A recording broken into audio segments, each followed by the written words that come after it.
Next time you meet me in Gate City, check out Soul Sisters. Wait. Oh, Cody Pope. I know Cody Pope. Our friend is Cody and we not having a good day. Musician. Yeah.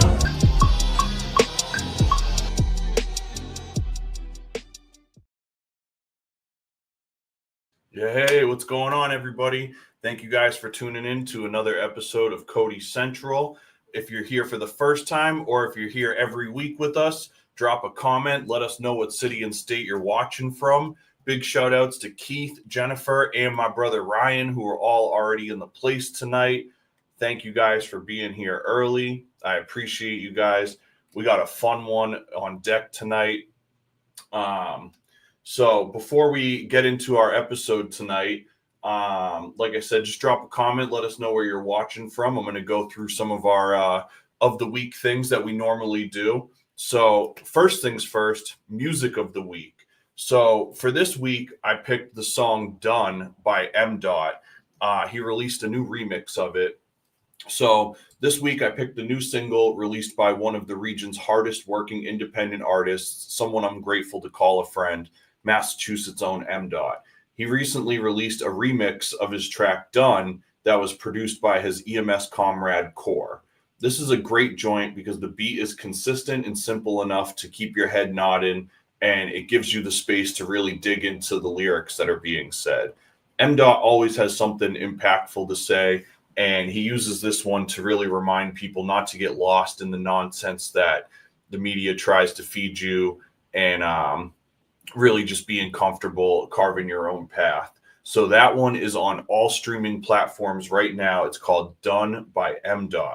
And as always, as we talk about our music of the week, I would love for you guys to check out the new album that I released recently that is called Giant Steps in Gate City.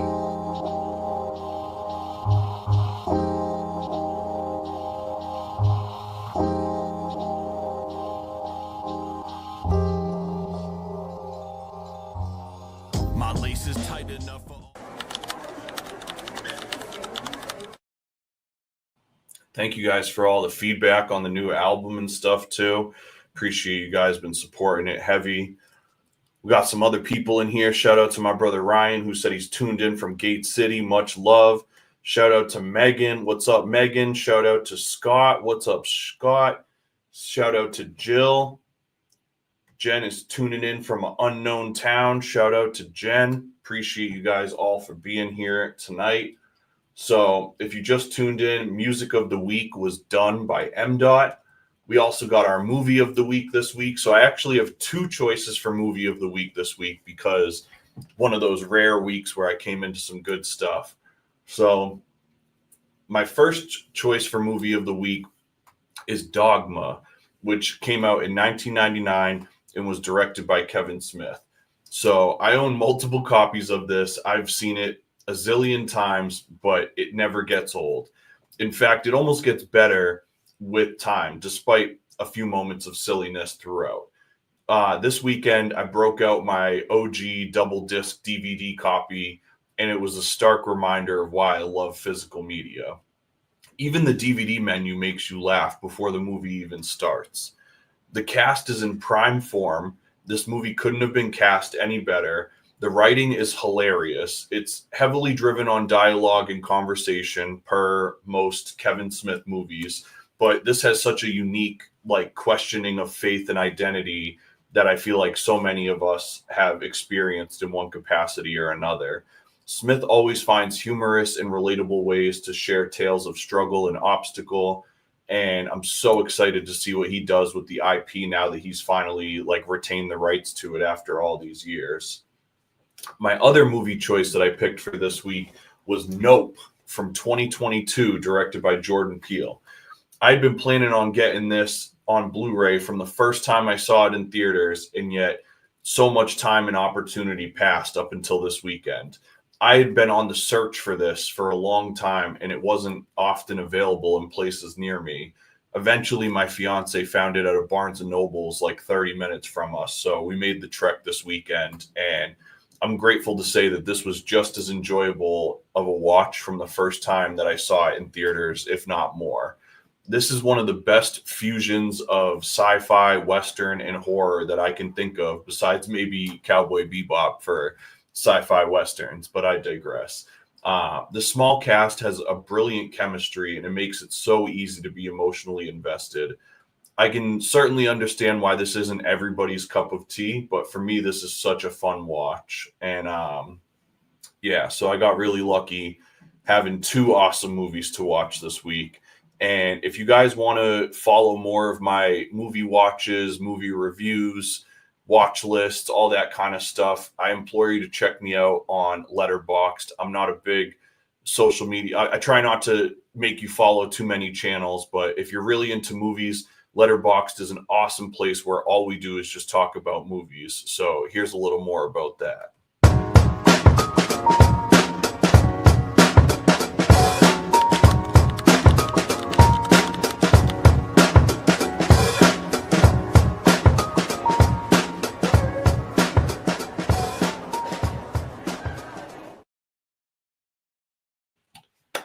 Yeah. And for my book of the week, I'm still reading Subliminal. I'm going to definitely, when I'm done reading it, I'm going to pick out some key excerpts and really go through those with you guys because I've taken so long to read that one. But I really think it's something that is valuable to read and that you'll probably end up rereading throughout multiple times. So that's Subliminal by Leonard Mlodinow. Let me run through some event listings real quick, and then we're going to get this interview started. I'm so excited to talk to you guys more about what we're going to talk about tonight. But cool things for you guys to check out. Tomorrow, Tuesday, February 18th, last week's interview guest, Spike Pit Studios, is hosting another live model figure drawing session in Dover, New Hampshire at 1 Washington Mill. Follow at Spike Pit Studios for more info on that. Wednesday, February 19th, one of Boston Hardcore's most active working bands, Haywire, is going to be at the River Grange in Concord, New Hampshire. Friday, February 21st, legendary New York City underground hip-hop artists Ill Bill and DJ Eclipse are going to be at Jewel in Manchester, New Hampshire. Saturday, February 22nd, Merrimack Valley hardcore and metalcore legends In Remembrance are going to be playing at the Shaskeen in Manchester, New Hampshire. Wednesday, February 26th, two-time previous Cody Central guest Andrew McGinnis is going to be at Bards on the Rocks doing his first feature set. That's going to be in Manchester, New Hampshire. Thursday, February 27th, we're going to have Comeback Kid. The Canadian hardcore legends are going to be celebrating their 20th anniversary of their Paramount album, Wake the Dead. They're going to be playing downstairs at the Middle East in Cambridge. That is Thursday, February 27th. Friday, March 7th, 90s alternative rock sensation Everclear is going to be making their way for a noteworthy performance at the Nashua Center for the Arts. That's I never thought I'd hear Everclear playing in my hometown, but I'm excited for that. Friday, March 7th, Sam Morrill is going to be bringing his The Errors tour to the Music Hall in Portsmouth, New Hampshire. Sam Morrill is one of my favorite stand-up comedians right now, also part of the We Might Be Drunk podcast with Mark Normand. I highly implore, if you like stand-up comedy, catch Sam Morrill when he comes to New Hampshire. Sunday, March 9th, the Preservation Hall Jazz Band is going to be live at the Nashua Center for the Arts. They're a New Orleans jazz band that was founded in the 1960s. That is going to be a wild show. Friday, March 14th, Cowboy Bebop, presented by the Bebop Bounty Big Band, is going to be at the Nashua Center for the Arts. It's a musical interpretation of the seminal 90s anime performed by a big band group. So I can only imagine how wild that's going to be. Monday, March 19th, 1990s post-hardcore legends Quicksand are going to be at the Paradise Rock Club in Boston. March 21st and 22nd, California's incredible punk hardcore new wave iconoclasts Ceremony are celebrating 20 years of being a band with 2 East Coast shows in New York City. On Saturday, March 22nd, Michelle Diacello is going to be at the Groton Hill Music Center. She's a Grammy-winning bass player, poet, and songwriter. On April 8th, Conservative Military Image and Street Power are going to be performing at Geno's in Portland, Maine. Friday, April 4th, Beth Gibbons of Portishead is going to be at the Orpheum Theater. The vocalist for prominent alternative trip-hop group Portishead is going to be doing songs from her new solo album.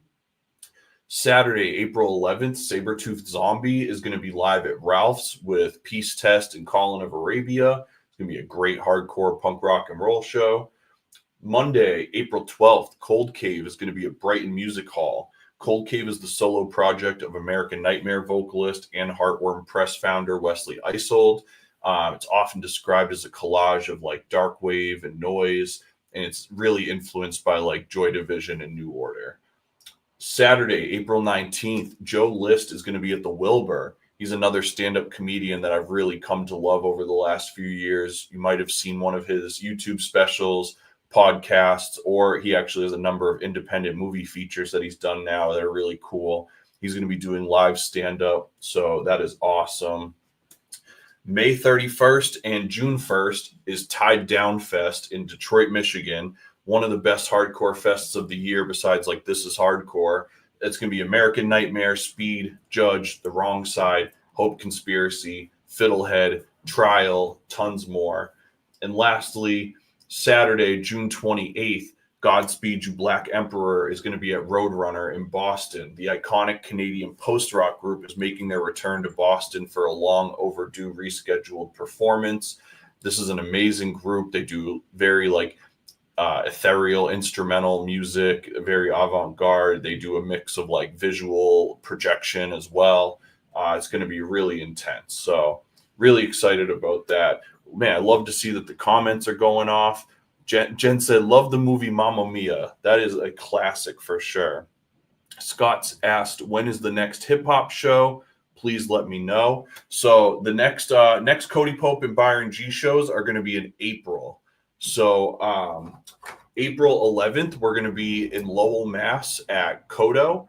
And April 25th, we're going to be in Portland, Maine with Graphic Melee. Those are the only two dates we have on the board. And Katie says, my cat Chocolate says hi. Tell your cat Chocolate that I say hello. And my cat Ghosty says hello as well. Man, wild stuff here. I love that somebody got the Dogma quote in there. I'll throw that up there before I got to take it out. Okay, awesome. Jen said, Cody, can you do a hip hop show near Salem? I'll certainly try.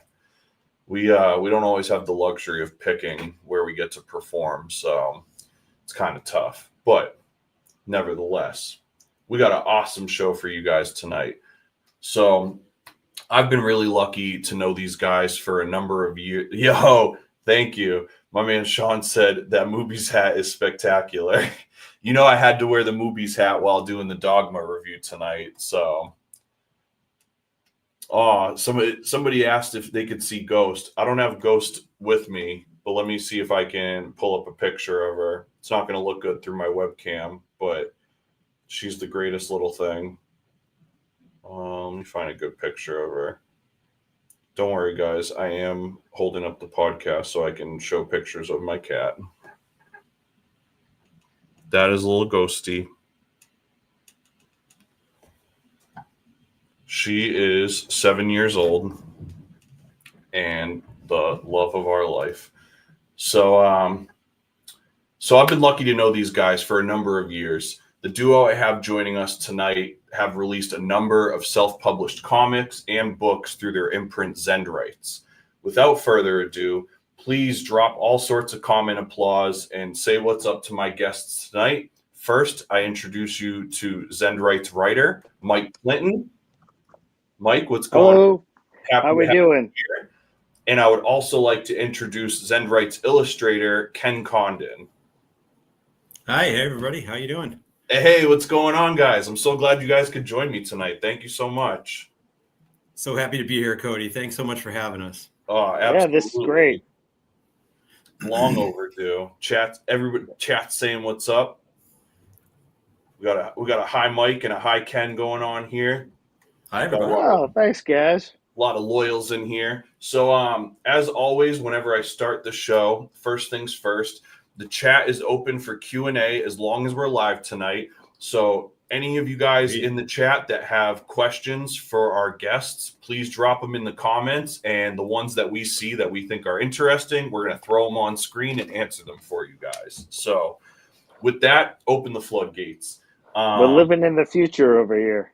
I know, it really is wild. That's the thing. It's funny because, like, Mike, you guys knew me years ago when I was trying to get into podcasting, and it was more like audio podcasting, and I could never really get it off the ground. And finding a platform like this has been such a game changer, honestly. Oh, for sure. Oh, this is great. One thing that I think is amazing too is that knowing you from years back, when you worked with Mike, it's like your talks of Hellhound and like you just blew up, man. It's insane. It's awesome. Thank you, man. It's so great to see it happen in real time. I know. We'll definitely have to have you guys here at the compound one night. We're long overdue for a hang. I was trying to make that happen. It just didn't seem to. I don't know. It's all the ice. It really is, dude. It's rough all around. I was driving over here and I was like, yeah, I wouldn't blame them for not wanting to drive that today. Watching you the other day, and you were talking about like solid media. Like you were talking about like people purchasing records and books and comics, and how like that's not really happening as much anymore. And it's amazing to me that like you're still putting out that kind of stuff. And you know me, I'm like, I love the hard media. I'll take all your CDs. If I could get all your records, I would get all your records. I know. That's the next step, trust me. Because dude, that's the thing. I try to tell people all the time that like these like little independent operations that we have going on, we may not be able to get the biggest piece of like the digital revenue, but these things will always hold us down. Every time we put one of these out, if we sell a couple hundred of those, that'll pay the rent for a couple months and keep this thing rolling, But it's just a lot of it too is you get so much like digital stuff, right? Whether it's music or books or podcasts, there's so much of it, and all of it is kind of coming at you all the time. And what do you take away from it? And so to me, stuff like this and comics and books, it's like tangible stuff that you'll take and further the experience with afterwards. Even if it's just an art, like people will tell me, I don't have a CD player anymore, but they'll buy the CD and put it on display somewhere, like have it up, or they'll take the liner notes and read them and hang them up on the wall. And that's all I want to do is like encourage that kind of stuff. It's just like prime example. I don't know if you guys caught when we were doing the music and movie of the week, all that stuff at the top of the episode. But one of my movie of the weeks was Nope from Jordan Peele. And it's a struggle to find that on streaming. And it's not regularly available to just purchase. It's like you have to either order it from a website or you have to find somewhere that happens to have it in stock. It took me 2 years to find a Blu-ray copy that I could just go pick up and buy in stores. And so it just goes to show. And it's like Dogma, the other movie, went through the same thing. Up until a month or two ago, you couldn't buy Dogma on DVD or watch it on streaming or anything. So if you didn't have the DVD of it, you were screwed. And so it becomes a greater issue. Dude, somebody in the comments just made a great point too. Says 28 days later as well doesn't exist. Yeah, try to find a copy of 28 Days Later on DVD or Blu-ray. I'm sure now that they're doing the new movie. And like the rights get sold from Netflix to Apple to what have you, and you lose your copy that you paid for. Yeah.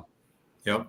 And like you just don't have it. Like it's gone. And it's like, I think more people should be buying little books and buying, but who knows, right?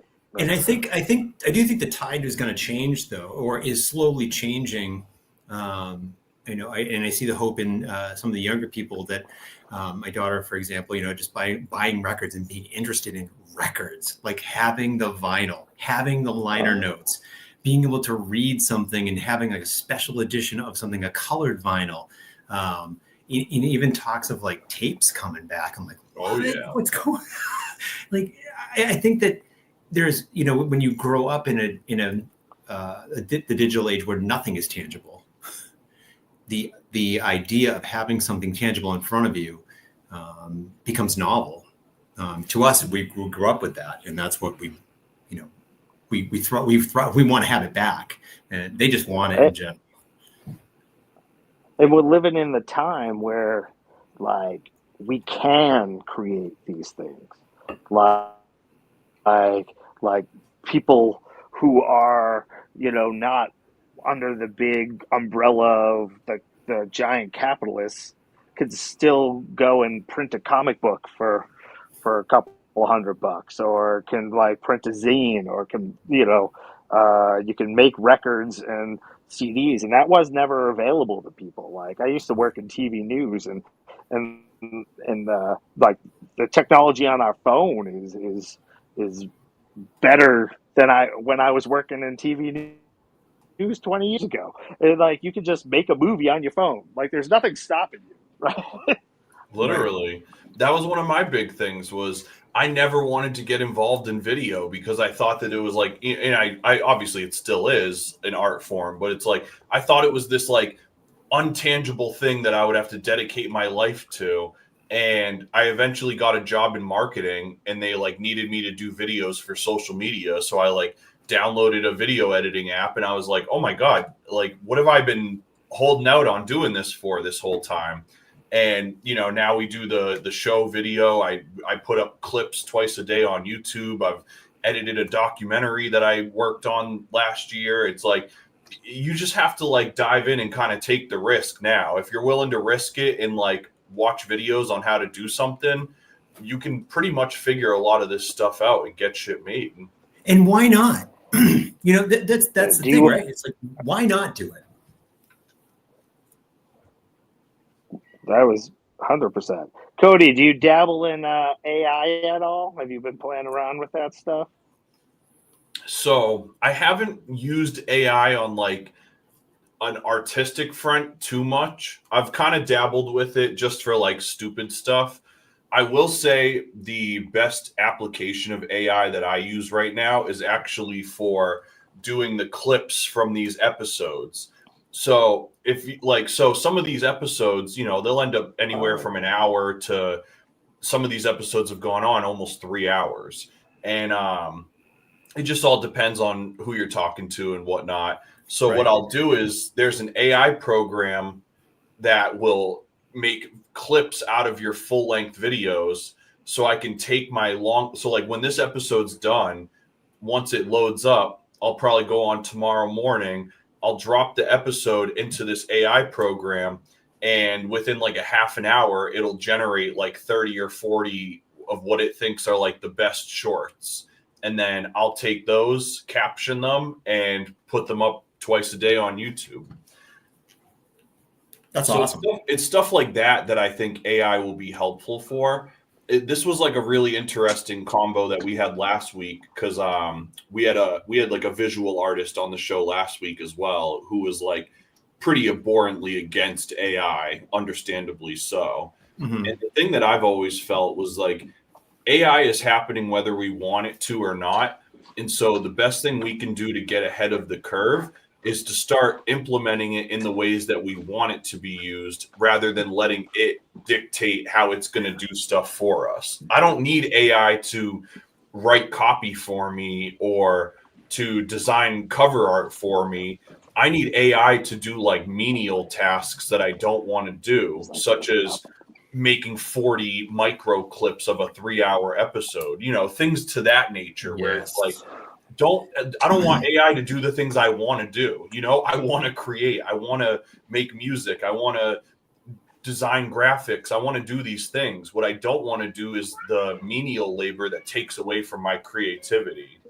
I agree with you 100%, Cody. And I think with illustration, I think with, anything that I illustrate, Mike comes up with the concepts. He comes up with the dialogue, the text, the whole sort of background of it all. And I just want to get right to it and design and illustrate, right? There's some times where I will definitely come into it and be like, all right, I want to see what a background, like literally a background of a comic, what would AI come up with for a barroom scene, right? I drew a barroom scene for our most current iterations of Ghost and Robot, but like we're starting getting into a little bit of the weird, right? Mike's coming up with some interesting stuff through Robert Anton Wilson and his and Mike's own brain. So I'm like, you know what? Why not see what AI would come up with if I give it a really interesting prompt for a background? Like Robert Anton Wilson sitting in a bar, with a ghost and a robot. It came up with something completely different than I thought it would, but it prompted an idea in my head, like, okay, well, why not put something strange that it did come up with in the background? Yeah. It just adds an element, but not taking over. So I think you're right. You can almost use it as like reference work almost. Yeah. That's definitely interesting. I've used ChatGPT for a few things too, almost to like test it out, but I'll kind of pose questions in ChatGPT where it's like, how would you propose this artist and like insert my name, promote their next album on Spotify or something like that. And it'll come back and write you a list of like, here's what I should do. And so I'll like go through and read it and be like, well, what of these can I actually do? It's crazy. I had it like step by step how to like create a religion about pop culture and like how to become like a recognized religion. Why does that not surprise me? I know, right? Those are the questions you're supposed to be asking. Like, to me, it's the oracle, right? This is like collective consciousness at its fullest. Like, this is the internet, like all of its data, and it's spitting back at you. And so, yeah, of course, the oligarchs and the billionaires are going to take it over, and it's going to turn to shit. Okay. I don't know if I'm supposed to wear these things, but like it's going to turn like into what it's going to do. And like, but until it does, this is a great tool. Like we might have some like Arab Springs popping up here, like after post internet. Like these are the things, like this technology is huge and it could really free humans from a lot of its toil and stuff. I'm a big fan of letting technology do the work for me if I can let it. Yeah. Dude, somebody in chat just made a perfect example. Ben was actually on one of the earlier episodes of our show. He runs the New Hampshire skateboarding camp. And nice. So Ben said, I use AI chat a lot talking to my customers to have a more professional tone in my emails, and it helps me structure work emails and things of that nature. Which 100%. I think that's great. See, that is that's how you apply a tool to something you're already doing, right? Like you write an email, you're not the best or most effective or efficacious writer. So you take what you write, drop it into ChatGPT or something and ask it to give it a more professional tone. And now you've just optimized your opportunity, and it's not like you didn't do the work. You just had your work optimized. And so I think that, it's hard to just like strike AI out, but it goes back to just like dictating what AI does for us. Yeah, I would say it's at least worth seeing what it can do for you. I don't know, like I think what people have a problem with is capitalism, not AI. Yeah. So, and I think at the end of the day, AI is like a great tool to like understand the world and create a world that we wanted to create. And going off that too, I think it's, that the idea that, writing an email or, if you're not sure about something that you're doing and you're using AI as a tool to a means to get something that you normally could not do in the world. It's a great tool. It's like if you wanted to go skateboarding without a skateboard, you need a skateboard. You just do. It's like you have to have this tool. So, and then the way I look at it is if there's a a good merger between tangible art and, using AI as a tool to sort of help facilitate that. I don't have any problem with that. I just hope we don't go tip the scales too far where we're not creating, I think that's the biggest thing is the people who are like doing the stuff with AI right now are they're boring people. And so because of that, boring people are the ones who are like, well, I don't have an imagination. I wish I could draw. Let me program prompts that will bring my illustration to life. Or I'm not a musician. I wish I could make a song. Let me program a prompt that can put chords together. And so it's like when creative people start taking control of how AI is used, we're going to see the landscape change. But if we just let boring capitalist corporate people create and dictate AI, then we're going to face the repercussions of that because we were too afraid of it. I hate to say it, but for me, it's like social media, right? I was so adverse to social media for so long. And I was convinced that like I was going to be a backpack musician, just living out of my van and playing shows for the rest of my life and slinging CDs from town to town. I wanted no part of being on social media. I didn't want to be on YouTube and none of that. And all it did was become such a detriment to me until I was willing to adapt. And ever since I was willing to adapt, so many new things have opened up for me. My audience has grown. And a lot of that was just taking the risk and being like, look, you know what? Like, you're not you're not going to be great at social media, but if you're consistent at it, the people that like it will keep rocking with you. And same thing with YouTube. It's like, it's been a slow grind, but a year or two ago, we didn't even have 100 videos. Now we have almost 300 now. And so even if you've never looked at our channel, there's not only do we do this show every week, but we have documentaries, we have behind the scenes footage, concerts, lyric videos, other podcasts that we've done in the past. All right, this is an interesting thing. Where did this go? My buddy Taylor, he said, a huge issue with AI is the single source of information. People already only use the first page of Google, but that still gives you a choice of links. What happens when one company controls the one answer? Oh yeah, I mean, we'll definitely enter in dystopia at that point. Yeah, That's the thing with every technology. Like we harness the atom, and do we create bombs or do we create energy? And we tended to do 90% bombs and ran away from the energy. And so like we'll see what happens. I don't have much faith in our society.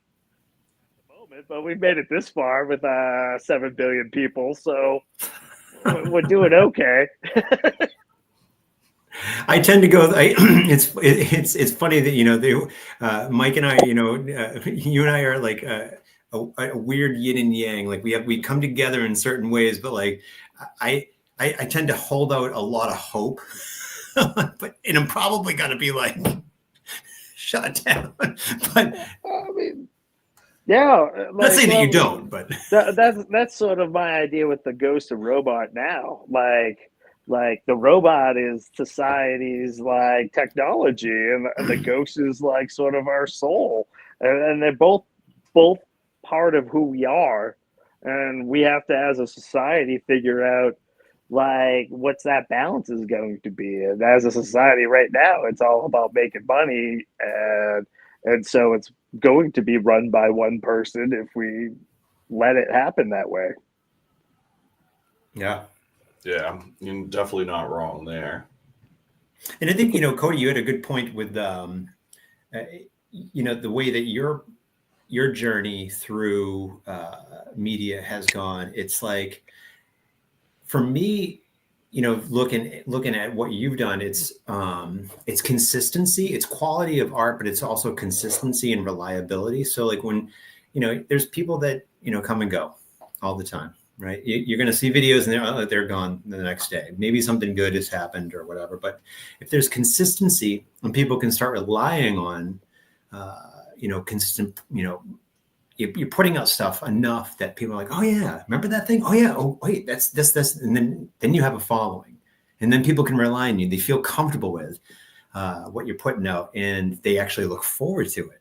So it's like if you are consistent, you're reliable, and it's decent quality stuff, I think you're inevitably going to have success, whatever that means to you, or whoever the individual putting out the art is. But I see that with what you've done with Hellhound and your whole thing. It's inspiring in a lot of ways because it's like I'm a generally inconsistent person and tend to become very apathetic and procrastinate. So.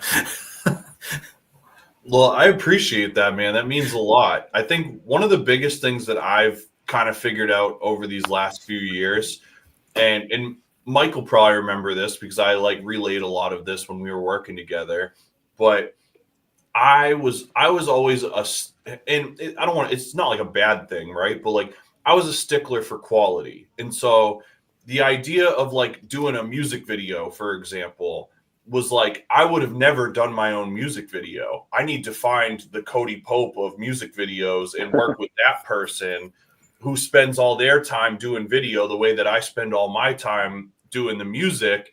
And so it was it just was not a fathomable idea that I would ever do my own thing, let alone recording or anything. It's I would never engineer my own record. That's just impossible. I have to go to the nice studio in Boston and this and that and da. And as I've been on this multimedia side of things, one of the biggest lessons that I picked up from other creators is they don't care about especially YouTube, right? Because that's where a lot of my focus is these days. People on YouTube don't care about the quality as much as they do the quantity, because your channel, so like Hellhound Publishing's YouTube channel, is essentially like a TV network. And so anybody that knows that it's there should be able to go to it at any time and find something new. The moment that they've seen everything and there's nothing new for them to watch, that's when they switch to go somewhere else. And so that's where you have to find that balance of would I love to make super high produced videos every week and really edit them and add cool music and transitions and learn how to use green screens and all? Yeah, absolutely. Right. I'm learning how to do this stuff and I love Who's got the time for that? Exactly. And the thing is people care more that I put stuff out on a regular basis. And so going back to the clipping thing, so every time I do one of these episodes, I clip it out afterwards. And so what that allows me to do is every single day at noon and 6 o'clock on our YouTube channel, we have a YouTube short drop every single day. Almost never. It might be 17 seconds. It might be a minute and a half. It depends on what the segment was, but it's there's always something every day. So it's we have a new episode of this show. I try to do a new episode of our Film Club podcast. We put out 2 shorts every day, and I'm still working on music and whatever other stuff we have going on at Hellhound. And so it's and then pay your bills the best you can. But it's you guys do that in a different way. It's I've been seeing more Ghost and Robot stuff posted on Instagram in the last few months than I have in the last few years, it feels like. And thank you. That's our new our sort of relaunch of Ghost and Robot. But that's what's important, is because all that old stuff is only old to you guys. Yeah, so exactly. You could just schedule posts out every single day of all the different issues that you have out until you run out of shit. That's going to give you months of time to keep people engaged and work on whatever new stuff you're working on simultaneously. Yeah. And it kind of became where what were we doing it for? Or coming up with jokes once in a while was kind of fun. But we started it where it was a very violent thing. It was ghosts you know, or like we built the robots and they slaughtered everybody, and then all the world is populated with ghosts and robots. So it was a very violent beginning for Ghost and Robot, and that I just think there's enough violence going on that maybe we would talk about something non-violent. So we figured we rewatch it and kind of talk about the things we know more about. I don't know a lot about violence, you know, and I'd rather not preach violence, you know. And I think with the relaunch too, it's you know, it was kind of cool. The stuff that always intrigued me and inspired me the most wasn't the jokes. You know, it was more of the quips and interesting, like introspective things, or even like outwardly, you know, odd ideas that Mike would always have. You know, like you'd always come up with like some stuff that I'd be like, I've literally probably never heard this before. So, you know, and that's what I want to draw. I don't want to draw stuff that, like, you know, you just put out a, you know, not to diminish anything we've done in the past with jokes. Oh yeah, and no, like no. little things. But I think the interesting stuff and the stuff that's really kept me going with this is like, I want to see what the hell's Mike going to come up with that's weird this time. What's going to be, what's the next thing that's like, and there's this whole series of like special tea, you know, like sipping tea, what a special tea stuff that Mike, you came up with. It's like this, almost like a mini series, right? And I want to know where it's going. I'm involved in this, drawing it, but I want to know what the next episode is. So like if I could crank out more drawings, if I could do it every day, I would, because I want to see it. You know what I mean? Like, I want to see it. Like, what is it? What Mike said look like? You know? I mean, I love that. I can't draw. I need AI or you. So either way, I got someone else drawing my stuff. Don't fire me, Mike. I don't want to see AI Ghost and Robot. I'm not subscribing to that. You'll see one. There's got to be one at least. I want to see what AI can do with Ghost and Robot, maybe. You know, the day Ken's sick. Oh my god! You should have have AI do one panel and then have Ken do the other two panels after. Good idea. Or at least, you know, just have Ghost and Robot be like, "What is happening over here?" I'll send the same prompt to both of them and see what they come up with. And then the last panel will be Ghost will look at Robot and said, "This is your doing. I know it." Yeah. Yes.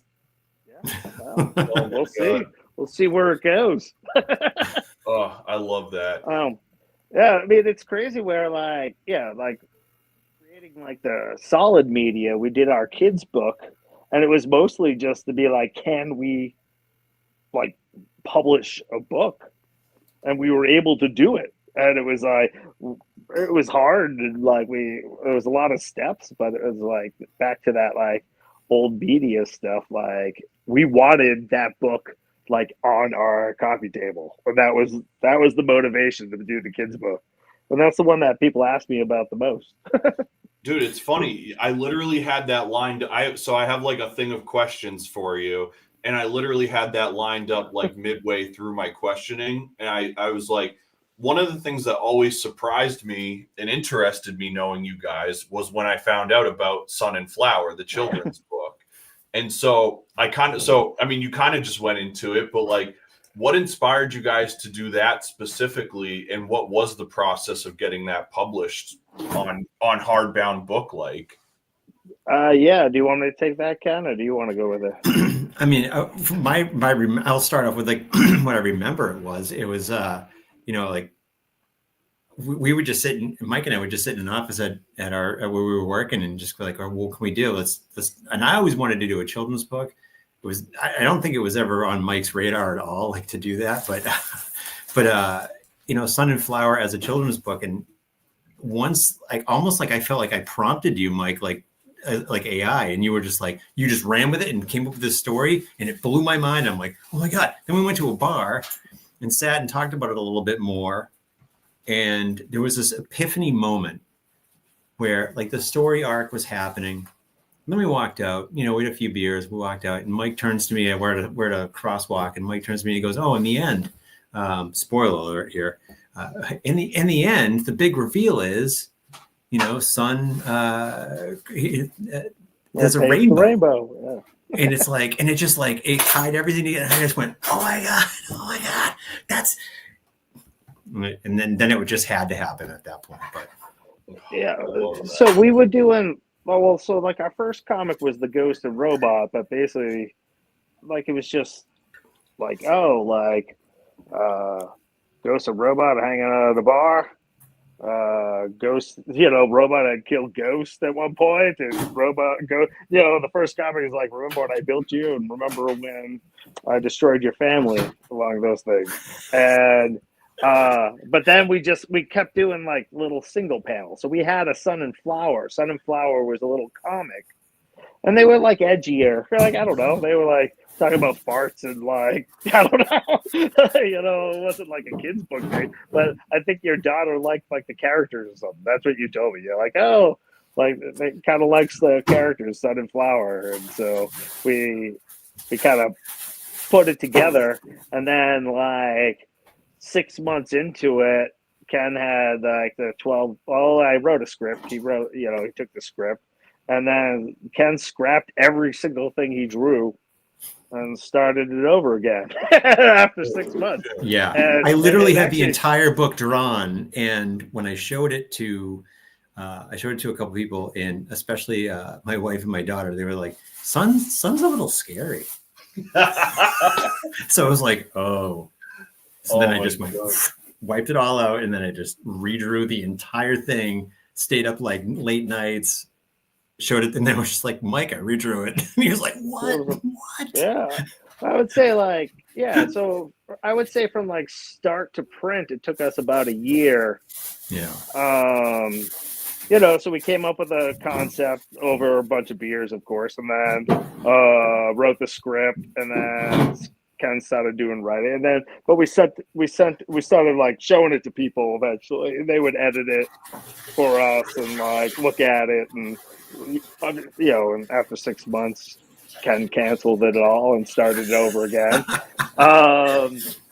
Then we hunted for a publisher, and it was like self-publishing mostly. And so we bought an ISBN number.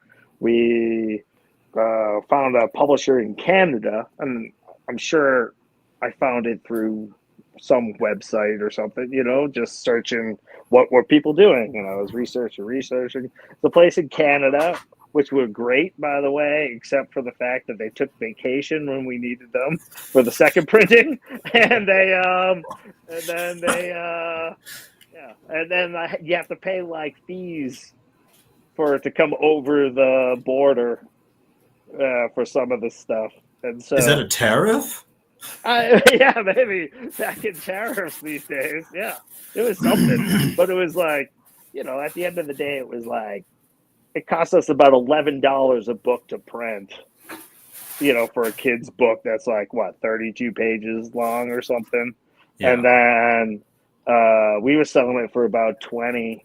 Amazon was taking a bunch. At one point, we were making like about $1 a book. It's like, it's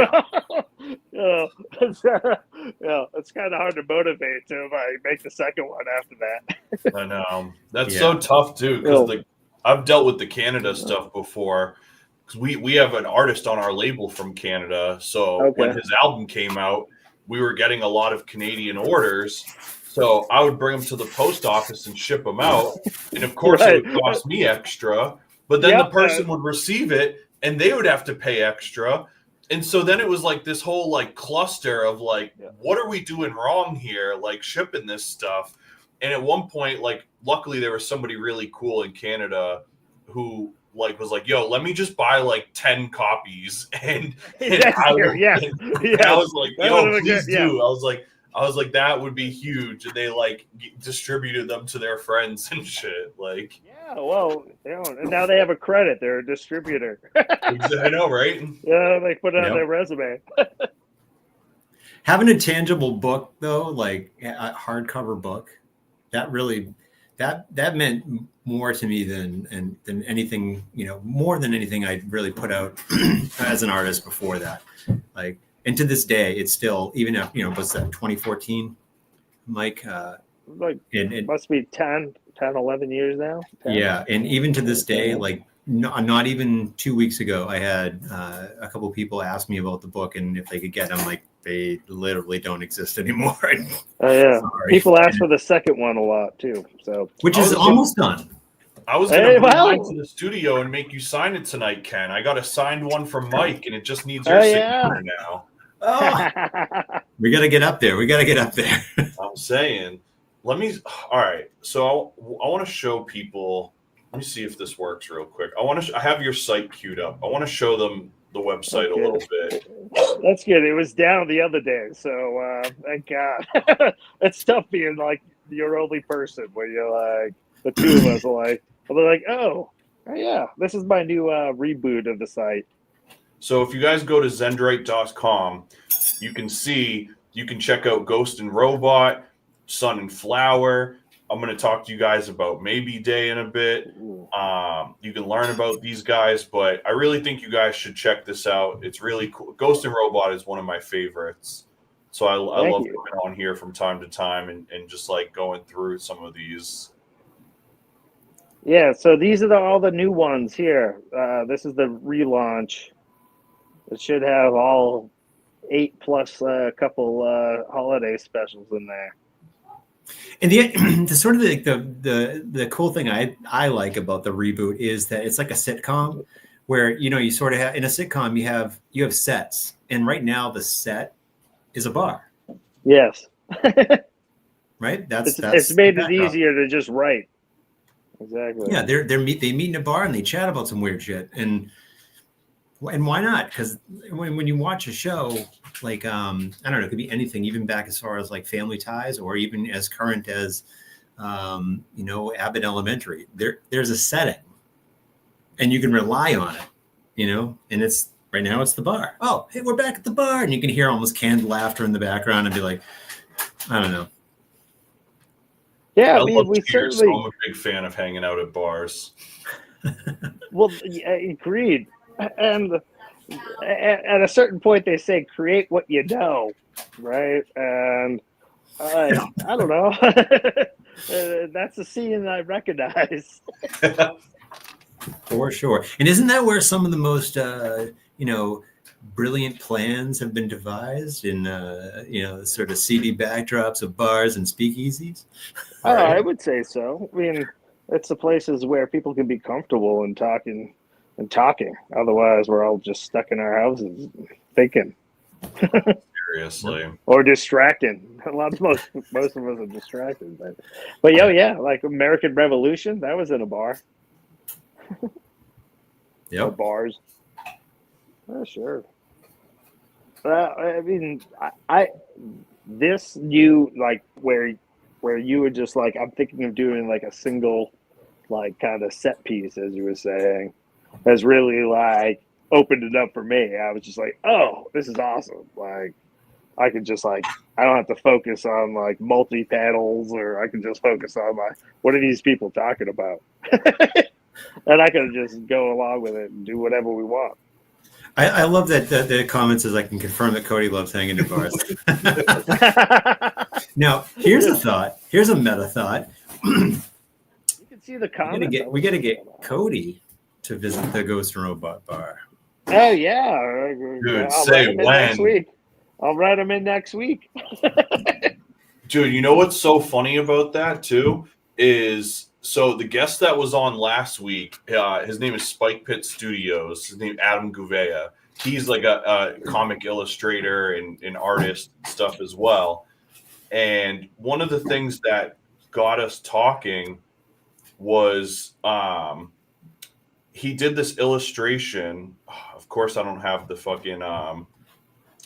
I'll show you guys the finished one sometime, so I don't eat too much time up. But he drew like a cartoon version of me, basically, as like a cartoon art series. Love that. And I ended up like serializing it into like I asked him, I was like, dude, can I use that?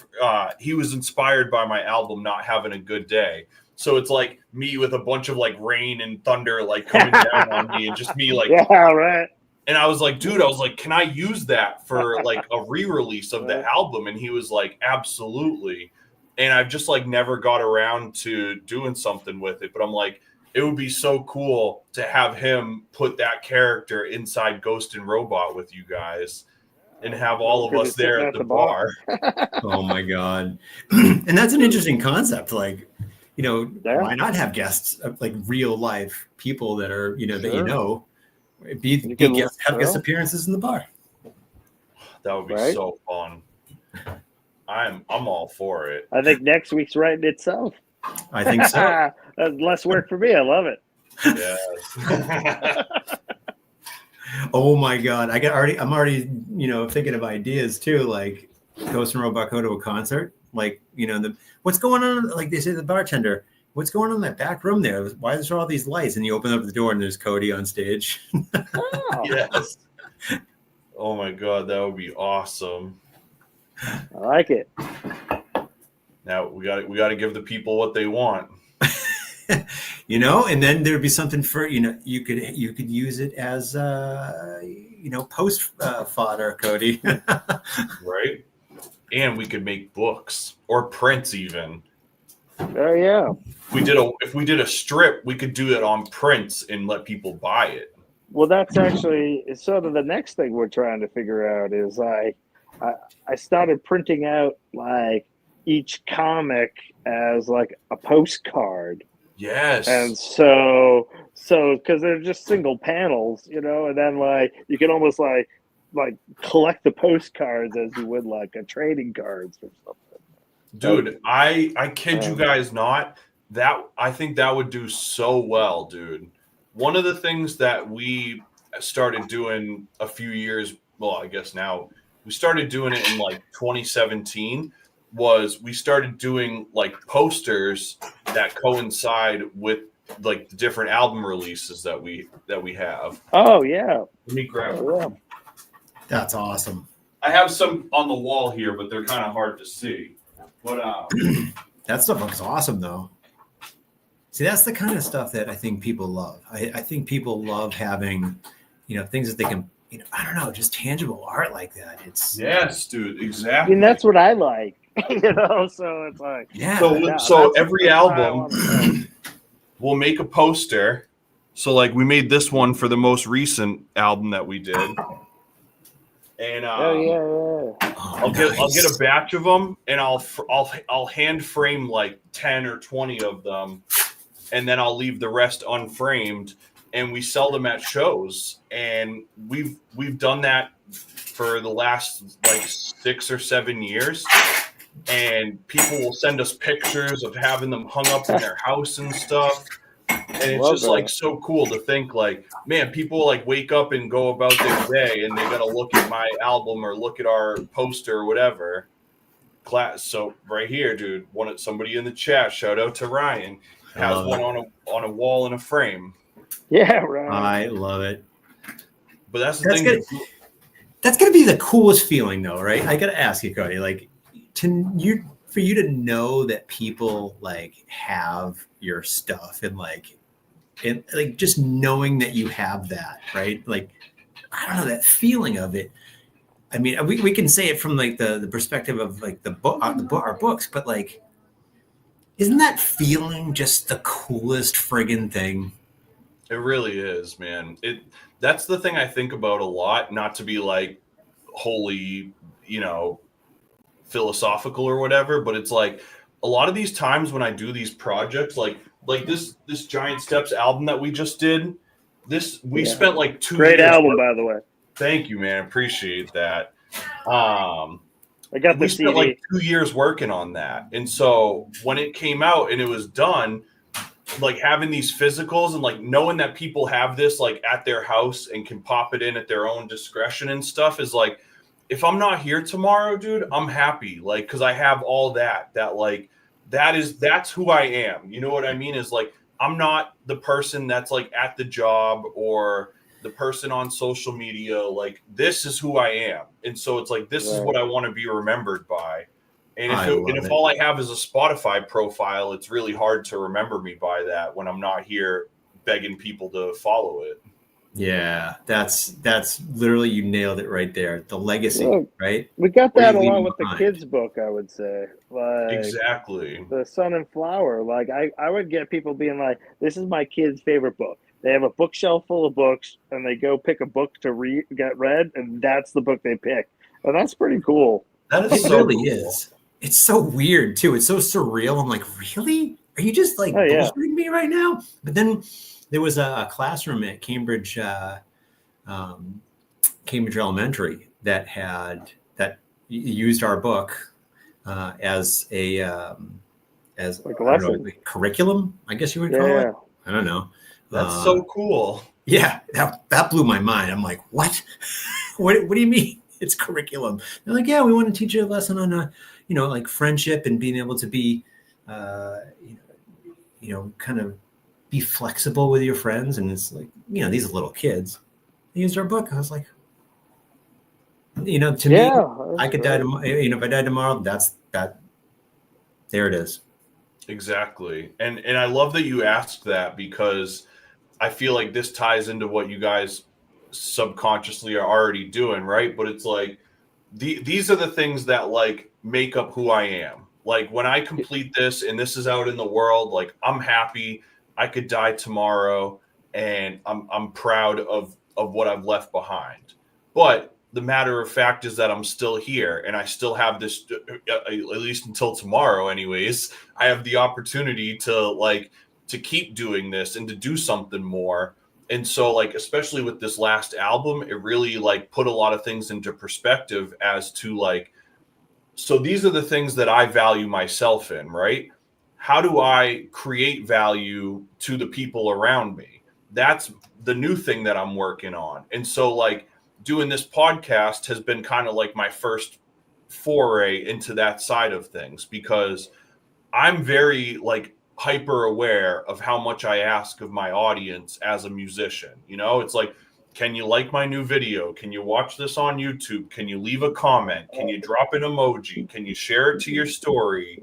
Can you Sure, pre-order? because Can you buy a yeah, ticket? Can you pre-order? Blah, blah, blah. Like, I'm sure it's exhausting if you're a fan of me at times, but I try to balance that out now with like, all right, I only do an album every so often. So in that space in between, how can I be of value to other people? And this is like my platform of like, how can I just spend time every week showcasing the things that I'm inspired by, or the things that I think are cool, or the people that impact me yeah, or motivate me. And so it's like, let me just use my pedestal that I've created for myself and hopefully like put other people up on it, because all the people that I have on this show are all people that have had a big impact in my life in one way or another. And I want them to be more successful than I am. listening to your intro, I don't know if you remember like the Boston Phoenix. Like there were always these like local papers where you can find out what was going on. And I go around Salem, and I'm always surprised. Like, oh, there was a show. Oh, there was this like VHS festival. Oh, Yeah. there was like this cool thing going on, and I didn't even hear about it. Like, why is no one like? Where is this like information? And like to hear you like shout out all the shows that were going on, like that's Yeah. awesome, because like you talked about Beth Gibbons from Portishead. Portishead, and I was like, man, I love Portishead. I didn't know she was around. I'm gonna go check Yeah. her out. And And it those came hardcore before. shows, Yeah. like when you were talking about those hardcore shows, I was like, I was tuning in at that point. I'm like, wait, what are you talking about? I want to see these shows. Like, Right. And Ken, you're in an awesome band too, and I want to get into that as well. But that's one of those things, like when you guys gig, like I want to promote your shows, not only to just promote, but so I know when the hell they're happening and can make plans to be there. So many things happen, and it's like Mike said, where it's like the algorithm shows you after the fact that something happened. And it's like, I would have gone to that show at the Midway had I known, instead of seeing pictures of you guys playing 3 weeks after the fact or something. It's like Ken's it's awful so, with social media though. oh, I'm literally probably the worst. Like, trust me, it's brutal, dude. I'm learning it as we go, right? if I get but it's funny. AI to do that for me, I will, dude. So funny. Now that we brought this up, we can all take a breath here for a minute. If you guys have a show that you want me to promote on the program at the top of the show, if you have an event, if you have anything, even if it's not an event, if you just have something you want to plug on the show that you think that I might be into, I'm going to just play this little clip to show you guys how to get in touch with me real quick. awesome.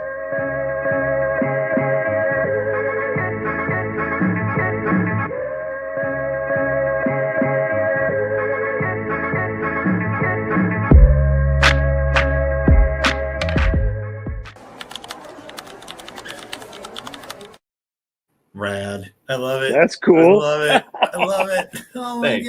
God. This brings me back to like, who did the beats? Oh my God. So the beats are all my partner Byron. Yeah, Sick.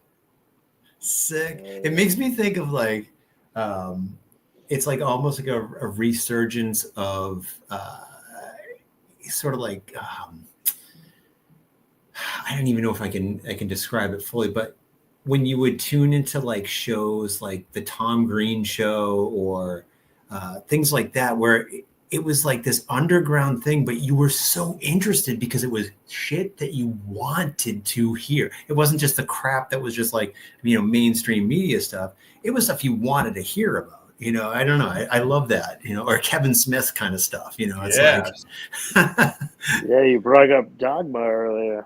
Oh, Kevin Dude, Smith. I know. Oh my God, your Pretty much movies hat. living my movies hat too. So I love it.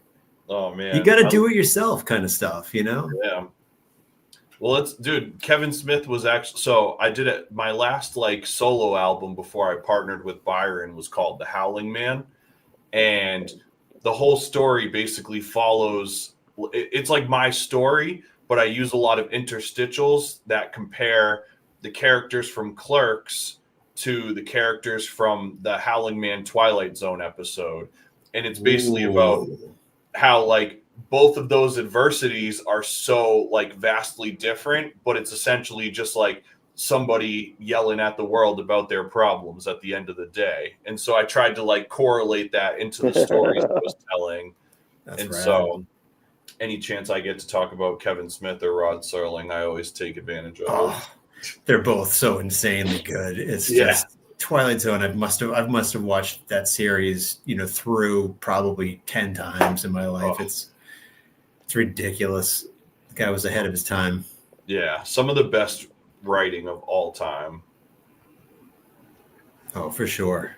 Especially back when they were back in the day. Yeah, definitely cutting edge that Twilight Zone. Yeah, exactly. Stuff. Just constantly challenging the norm. I think that's the thing I love the most is like Serling and the other writers on the show like weren't afraid to challenge whatever like was socially acceptable at the time. For sure. And when he went on to do the Night Gallery, it took it that next step, sort of. Some would say in a not as good of a direction. The Twilight Zone was definitely the best. But the Night Gallery like sort of added another layer to that whole Rod Serling legacy. And Night Gallery is so cool too because there was just always this layer of mystique with like the different paintings from each episode and stuff too. Yeah. And so you always had this thing that you like visually had to look out for, and you were like trying to figure out how it ties into the episode. And man, dude, all right, I'm jumping around questions a bit, but this kind of we kind of touched on it a bit. So can you guys, and maybe this is a Mike question more, but I would love to hear from both of you. Can you tell us about the Maybe Day comics and how you came to gain such inspiration from Robert Anton Wilson? Robert Anton Wilson, I would say, if you're not familiar who he is, he was a writer from probably like mid-70s onwards. He's connected with a lot of like the sort of underground culture back in the time. He's his most famous book is the Illuminati trilogy. but then he wrote a bunch of other kind of non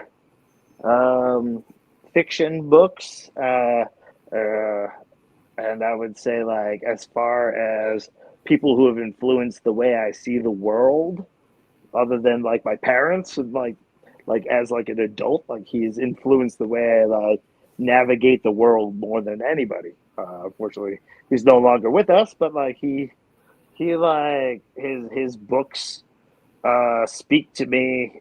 His writings kind of speak to me in this like idea of like this like world that we are basically our brains are processing information and we never really know what's going on, but we act like it. So that causes most of the problems with the world. Is that we kind of, if you think you know what's going on, you're probably full of shit. And that's sort of what I took away from his stuff. And that's not to say we don't feel things and we don't act things, but at the end of the day, we sort of project onto the things we're experiencing, and they're not necessarily right or correct, and so we have to kind of live in this sort of unknown sort of maybe world. Yeah, because anything literally could be maybe, right? And that's the stuff that, like, when you would always talk to me, I never knew Robert Anton Wilson. I'd heard the name before I met Mike, but I never knew anything about him. And then he started telling me all this stuff about synchronicities and just when you think it's one thing, well, maybe it's something other than that. And it's like that concept of just like what you see is maybe not what you're really getting. I don't know. So your certainty is almost your downfall. Yeah. We as he would say, it was like that. The map is not the territory. Like, yeah, the menu is not the meal. You can't eat the meal. You can't eat the menu. You know what I mean? Right. Like, it's just a metaphor for other things out there. And so all we see is sort of metaphor, but you have to, like, metaphor is subjective. And so we're all living sort of in this subjective universe. But all that, like, yeah, so he has like counterculture following. Like, he was big with like magic, like occult magic, and he had like sort of books with like Timothy Leary and like LSD, and like he's connected with a lot of these like people in the counterculture in the 60s and 70s. But like after he passed away, he was also obsessed with the number 23, and so which was a movie, by the way, right? I was just going to ask if there was the number 23. Yeah, Jim Carrey, right? Jim Carrey, absolutely. Yeah, he got the idea through William S. Burroughs, but really, it's just another one of sort of his like sort of thought experiments. It's sort of how you sort of look for what information is coming in, and you kind of process it with the best model you have available, and knowing that you might have to change your model when like once you get more information, because we can't know everything, right? We can't. We all are subjective. It's all subjective, and there's something about being a like healthy skeptic. Yeah, for sure. And I think with our comics, the Maybe Day especially, again, I take this ride, Mike, when Mike puts out whatever writings or ideas, I take the ride along with everybody else. That's the viewer of the comics, so like, I want to see what it looks like. And along with that, it's seeing what else has been put out by people that are fans of Robert Anton Wilson, maybe like some of the ideas and concepts. And it always kind of like, always gave me a little bit of a ho-hum sort of feeling, like, I don't know, it wasn't necessarily fun to me. And I didn't really feel like reading some of the stuff. So I'm like, let's make it fun, like let's make this like sort of like, I don't know, colorful, and make it literally like a comic book. And take people on a journey that, like, at least it's visually, if they're visually intrigued, they're going to read what's on the page, right? Because if you see art and you see things that, you know, people put out comics, it's like sometimes it's very stiff and it's like wooden. You're like, I'm not interested in the art at all, so I'm not going to get into it. Hopefully, you know, that the idea is like people see it and they go, oh, what the hell is that? That looks kind of cool. And they start reading it and they're like, wait, what is this crazy shit? Like, Right. And they take that ride. So, you know, I'm as much of a passenger on that journey as welcome to the ride. Everybody else. I just get the luxury and the privilege to actually facilitate these illustrations from. So July 23rd became Robert Anton Wilson Day, and I believe it was Santa Cruz. The mayor became gave him the key of the city. He was a big proponent of medical marijuana at the time, like before pre-medical marijuana, and he got the key to the city July 23rd. So July 23rd has become known as Baby Day after his philosophy. Bobby Campbell is another fan of Robert Anton Wilson. He does these great comics. You should definitely check him out. But he reached out to us and was like, hey, like, do you want to do anything for this Baby Day? He's like, because I post on some of the Robert Anton Wilson sites, and we did like some Robert Anton Wilson quotes at some time. Like, you never know who's looking, right? Like at one point we had who was the guy from Buffy the Vampire Slayer reached out to us, the Ghost of the Robot, his band. That was like Spike. that was back No, on, that's crazy. That was back on like Tumblr. So this is what, like 10 years ago on Tumblr. He has a band, Ghost of the Robot, and he's like, hey, can I use like some of your comics? And we're like, sure. Like, oh, like repost them. But like, yeah, you never know. That was weird. But yeah, Dude, so like that's Bobby so Campbell wild. reached out to us, and he liked our comics, and we did it for 3 of the years. We missed last year because just it wasn't happening for reasons. But yeah, we'll be back for the next Baby Day, hopefully. Maybe Day. Yeah, well, now it might just be tucked into the Ghost of the Robot.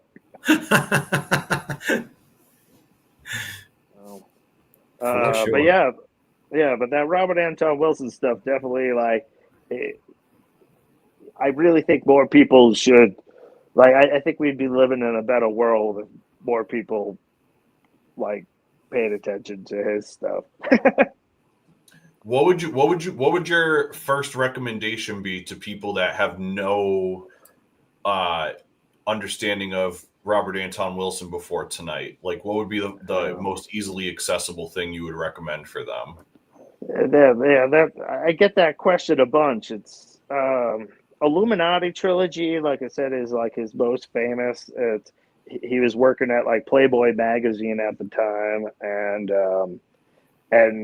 him and Robert Shea, they were doing like the letters page, and basically like the world was crazy. Like, you know, like JFK was shot, conspiracies are everywhere, you know, like the world's already nuts. And so they were like, hey, what if all these conspiracies were true? They wrote like a novel, basically, if all the crazy stuff that they were hearing was true. It's a hard book to read, though, so I don't recommend that usually to people. Depends who I'm talking to. What about the Baby Day comics by the guys at Zendrites? Those guys, that would be a good way to go. His others, Cosmic Trigger, is basically about his, he had sort of received some information, well, maybe on drugs, from being from Sirius, he said, or potentially. And the whole book is really him examining what that experience was about. Was it a being from Sirius? Was it his left brain talking to his right brain? Was it like he experienced this, you know? And like, what was that? It is the whole book, Cosmic Trigger, is basically him exploring him not being able to kind of figure out what it was.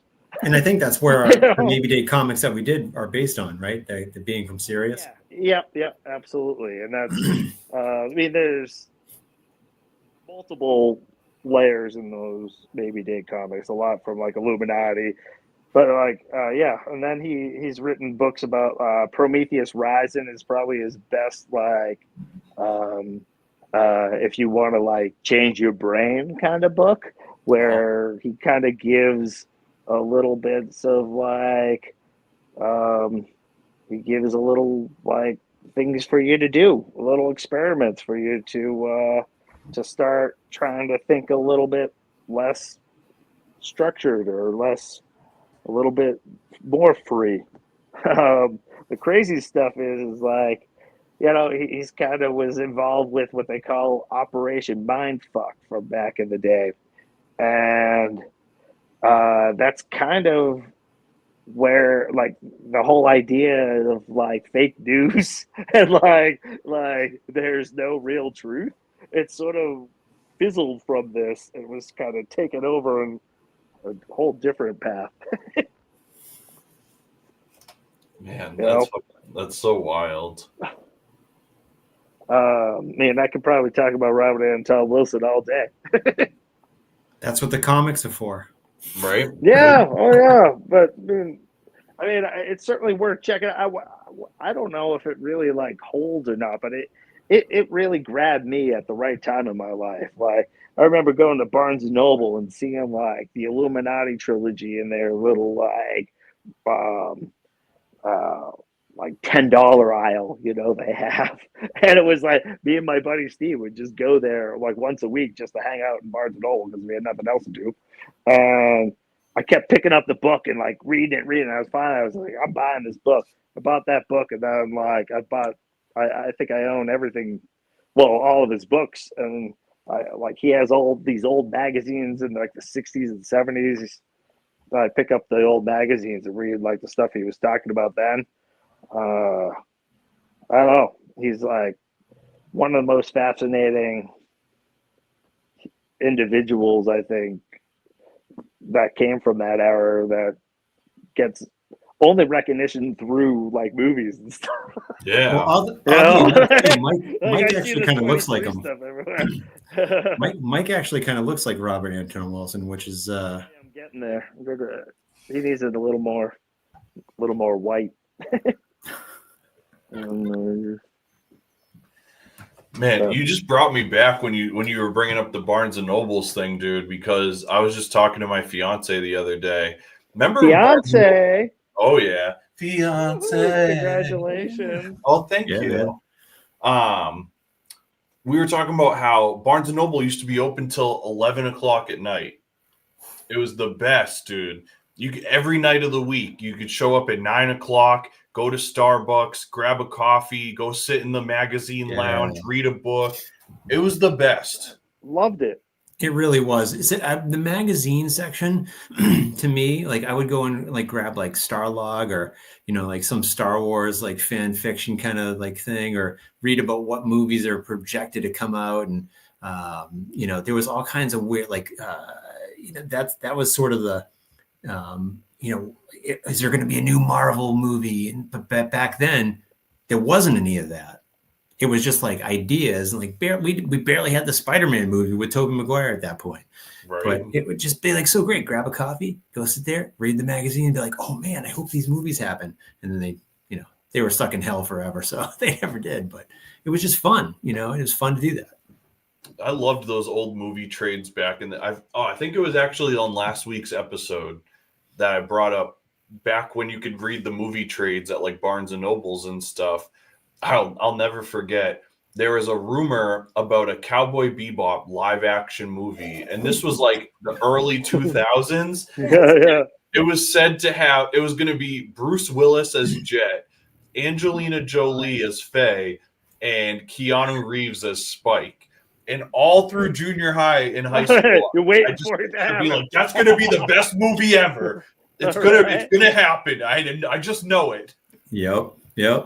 Those things were so much fun though, because then they would, and they would give percentages. One of the magazines that I used to read, would give percentages of, is it going to get stuck in Development hell? Development hell, right? That's what. Yeah, Yep. Currently in development hell, and it was like all those movies. There was so much stuff, like you're saying, that you get so hyped up about. It would never happen, and it's just you look back on that now, and it's like, oh man, I don't know. That was so fun though to read that stuff. I used to get hyped. That's when the excitement of magazines and trades really just it held something, Well, it's I hate to say it, but this advent of social media has I feel killed fan culture in a lot of ways, and I'm sure people will debate me on that, but there used to be something about being a fan that was okay in the 80s, the 90s, and even the early 2000s. And it was I can remember even Star Wars Episode 1. People hate that movie now, but when that came out, me and my friends went to KB Toys and bought plastic lightsabers and were outside the General Cinemas on opening night. It was it was just fun to be a part of shit. I can remember going to Newbury Comics and Bull Moose for Tuesday night midnight releases and buying a CD that you had no idea what the songs were. You're just buying it because your favorite artist put some shit out.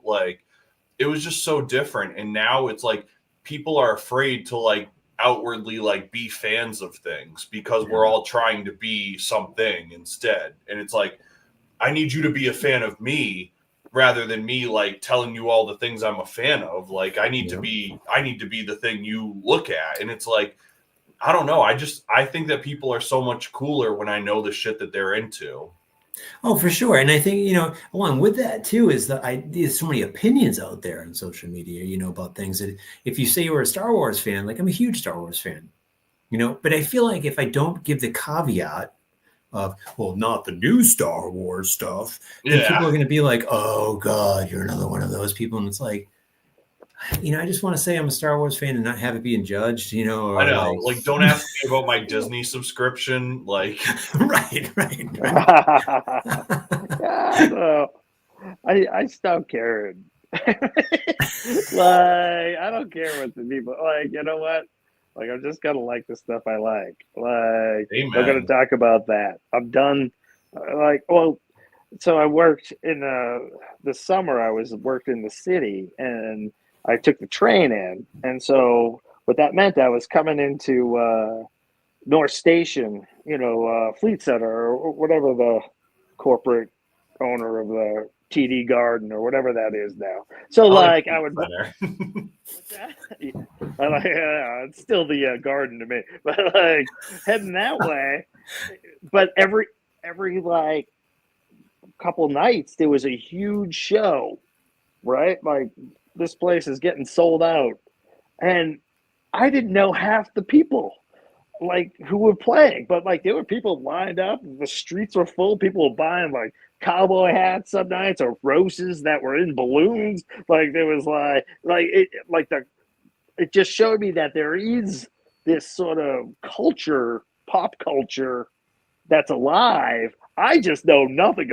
I just never and I'll see them and I'll take pictures and then look up these bands or these artists, and I've never heard of them, and they're selling out 3 nights at the Fleet Center. Yeah. So there is culture out there. I just don't know where to find it, because I'm not listening to radio, right? That anymore. I don't even know where people find new music or new books or new things. Dude, the way I find it is honestly, exactly. There's I don't know if it was a comment or so. I'm trying to remember now, Cody. So it was probably about a year or so ago. Maybe it was a comment or something you had posted, and you can illuminate this a little bit more. But seeing something that you posted brought me to this band, Joey Valance and Bray. Okay. Punk Tactics. I don't know. If you posted something or it was a comment, but something brought me down. I'm what is this? And I went and visited, and I'm dude, I actually kind of like this shit. Like, what? I never would have found them otherwise. So I don't know if like you can illuminate that anymore. Well, it's funny because I remember who you're talking about, and the reason I found it is because I wasn't into like I wasn't into TikTok, but a lot of the stuff from TikTok like transfers over into YouTube Shorts and Instagram Reels and stuff. And one of the most like popular TikTok sounds was this like sample that they used in one of their songs. And it's like a funny sample. I wish I could remember what they said, but it sounds like a movie clip or something. And people would like use it, and then the song would come on and they'd start dancing or whatever. And I remember just being like, where the hell do people like find these clips to use and stuff?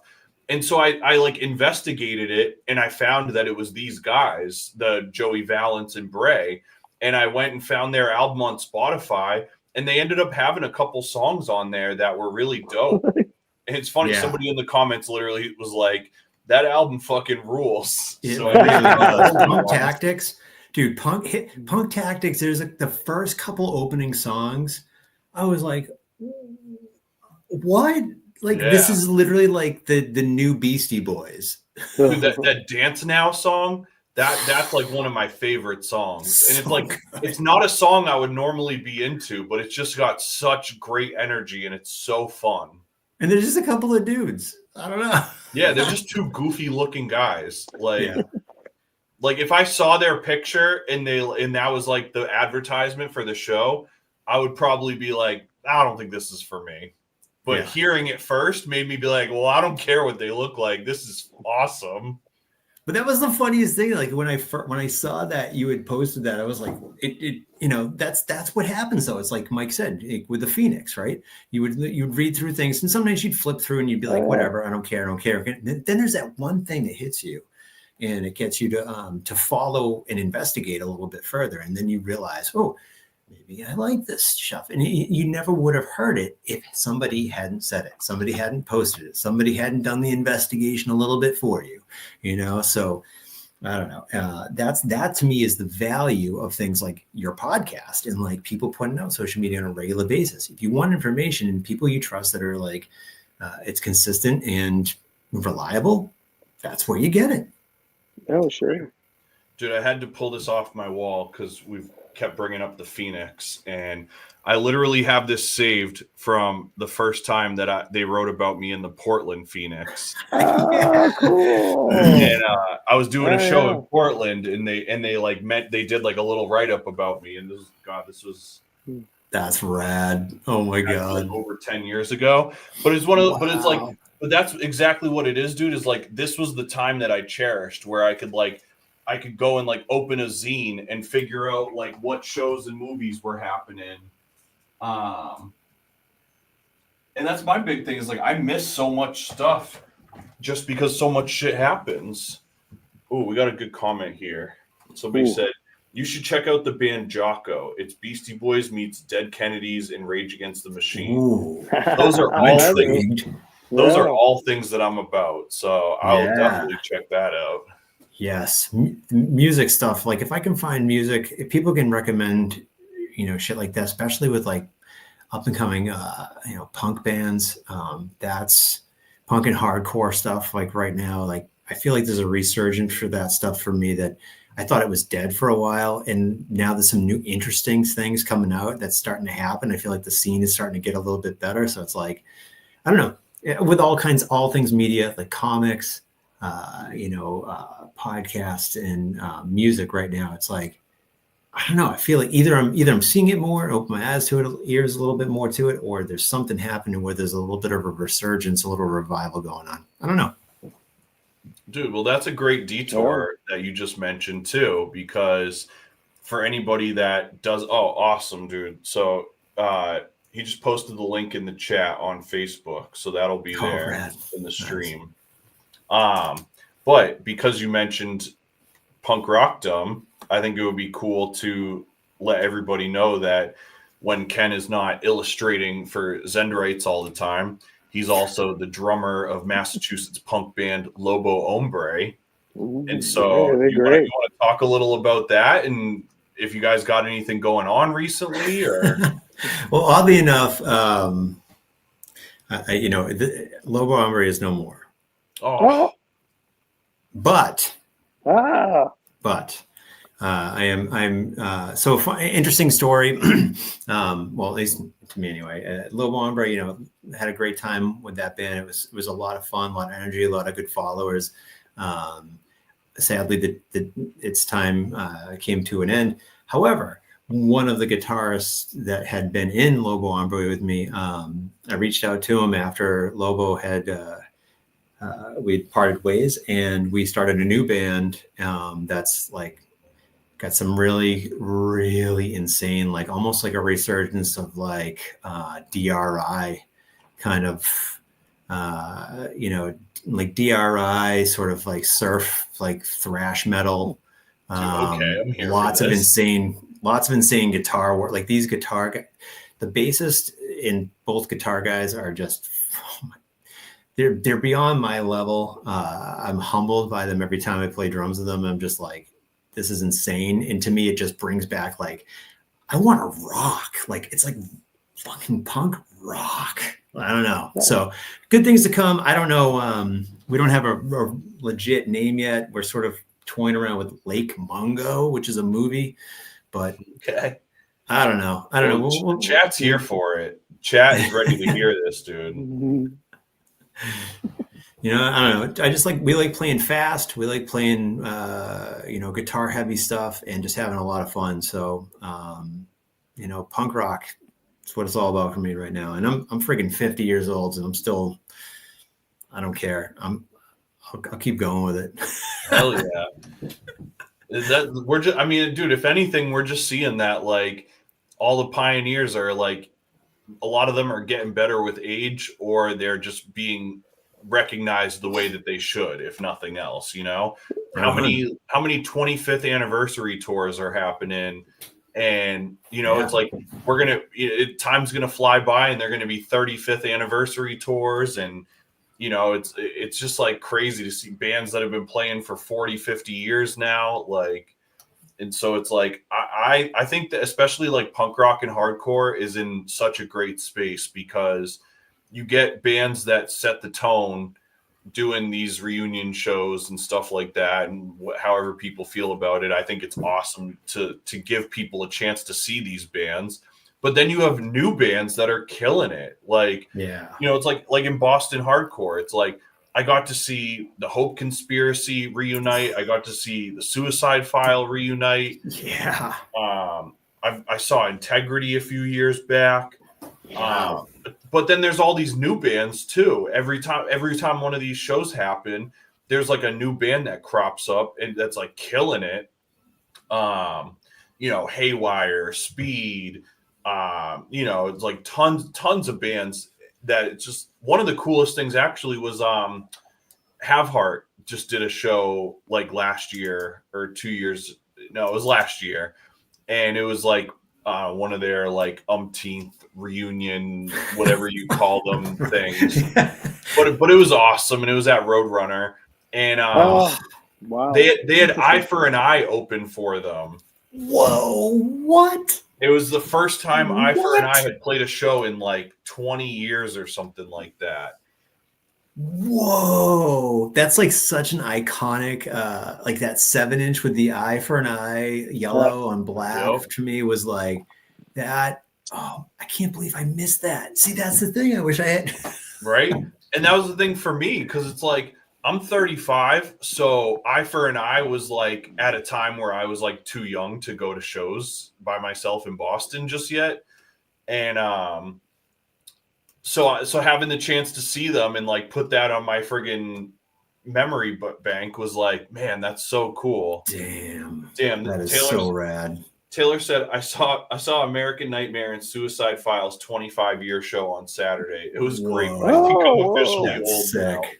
Dude, I wanted to go to that. I wanted to go to that so bad. I'm so glad you went to it. Oh, American Nightmare is awesome. Yeah, that's like, and the Roadrunner is such a good. Like all like the small to middle clubs have closed, mostly in Boston. Yeah, it's like we mostly have like larger venues now. It's hard to find like where this music's happening. Right. Exactly. Like where do you just like go in and watch like a random night thing? Oh, Yeah, no shit. yeah. And like flyers, like my first show was 1991, and it was Slapshot at the Rathskeller. And, you know, I was friggin' 15 years old, and, you know, seeing the show because I saw a flyer, and I'm like, Slapshot's playing, I gotta go. And we got a couple guys together. Who's got a car? Somebody's got a car. Let's drive in. And, you know, lied to my mom that I wasn't going to Boston because I didn't live near Boston. So I was like, oh, I'm just going down to Pete's house down the street for a couple hours. No, I'm going to Boston to see a Slapshot show. And it was just like insane. It was eye opening for me. I was like, this. I need to be in this. Oh my God. Don't mean to age you, man, but 91 was the year I was born. Yeah. Yep. I'm old, man. It happens, you know. I'm 50 years old. What are you going to do?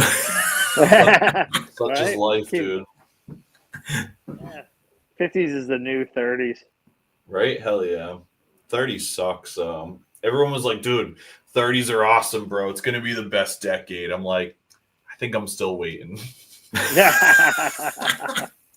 But you're doing a lot of shit, Cody. Like, I don't know. I'm definitely doing better shit than I was in my 20s. That's yeah. Maybe 50 is the decade, you know, that Mike, what are you, 44 now? 48. 48. Yeah, going on 49. So like maybe the 50s is our time, you know. It's when I shine. This is when we shine. Well, that's what I always say. Future Mike must be doing okay because he hasn't come back in time and ripped up my credit card. So future Mike, or either time travel doesn't exist or future Mike's doing okay. Dude, this is interesting. Has corporatization affected the art world in a similar way to how it has affected the music world? Is there a live nation of art? Oh. I mean, I would say it's what's it, Emger or whatever, or Imgur? Emger, and then the Deviant art was pretty big for a while. Yeah, but art is what I I would see. I mean, for a little while, it was all like the big movement in art was all like that, like not NFTs. Oh. Yeah. Everyone shakes their heads. But yeah. I'm glad that I went tried to dabble away. in that for a little bit. We put out some NFTs on the Algorand network, whatever that all means. I think it all got hacked and lost at some point. And now they're all worthless. I think the good thing about visual art, and you guys obviously have a better feed on this than I do, but like visual art still doesn't necessarily require a distribution system. And I think that's the thing that gives visual art its liberation, right? Where it's like, if I want to have my music on streaming platforms, I have no choice but to work with a distribution partner. No Spotify or Apple Music is going to let me directly service my songs to the platform.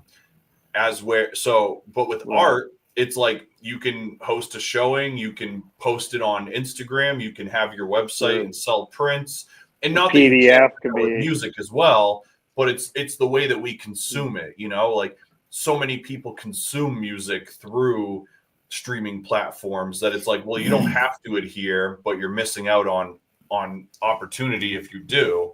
But hopefully visual art can like stay away from that because there's so many different ways to like move forward with it. And I think too, you know, along with that is the idea that there's a lot of things that people, I'm finding this more and more just through various ways of like networking stuff, especially with the new Ghost and Robot iteration, like questions, you know, being posed like, can you do like, I think there's a lot of people out there that have ideas in their head and they don't know how to implement it visually, right? Or like, is there an avenue to do this? And can it be done where I'm not like literally spending half my paycheck to make this happen, right? And the whole idea of corporatization element of it, of course, you're as an artist, you have to like sort of bring in some kind of, compensation for your time and your efforts, right? In some capacity. But I think also too, for me, like the idea that if people have ideas and they want to get it done and you're the person that can implement it for them, man, there is something about that feeling of like that person being like, whoa, it's finally, it's here. Maybe it's not exactly what they wanted, but at least, you're putting out something that somebody had a visualization of that they couldn't otherwise do, or thought maybe that couldn't be done. Right. To me, that has value in it immensely. There's a lot of people I've encountered with that want logos for things. I need a logo for this thing. Can you make this? Yeah. Give me some ideas. And it's like, and you make it happen for them. And I don't know, there's just something about that feeling and having them see it for the first time that really it means a huge, it has a huge value to it. So the corporatization of stuff, I really hope it doesn't get to that point where like you can't put something out for somebody without some other overarching ruler, having control over it. God, that's awful. Somebody said 50s are the new 20s. Damn right. Yeah, there you go. Yeah. And I know this guy rides a longboard whenever the weather's good. So he's living by his word. I still have my skateboard in my car. I take it wherever I go, just in case I see a curb that I want to be able to grind on. Just in case I want to show somebody I can still kickflip. Yeah. Right on. Oh my gosh. So do you guys have any big goals or any big plans for Zendrites in 2025? It's always like right now the goal is to like put something out weekly, and it's been going pretty good. It's really hard to like force yourself to be creative when it's not like your main driving, like your income or whatnots. We all have families or jobs and stuff, and so I want to put, like, I guess for me, I'd like to see more stuff in print. Like I want to do another book or another comic, or I'm not sure what the best outlet is yet, but I'm certainly like playing around with that stuff more. Like, like I said, doing like the postcards or the we could combine like maybe the first 10 Ghost and Robots into a collection of some kind. But I want something on my table. Yes. Yeah, we've had some, Mike and I, we had a conversation at a bar recently and about, just like Ghost and Robot do, just about like where we're going with some stuff. And there's some idea of like posters, a collection of, building up to a point where Ghost and Robot has enough new stuff and some old stuff where a coffee table book can be put out.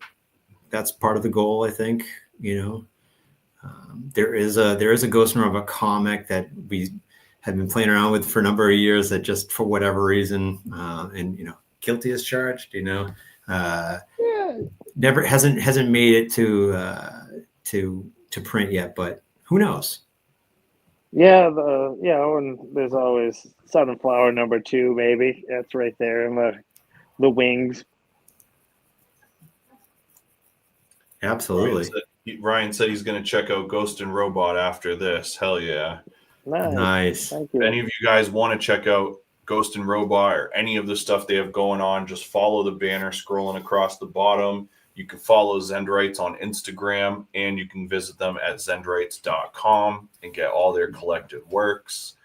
So this, you kind of just threw another question that I just had from something Mike said.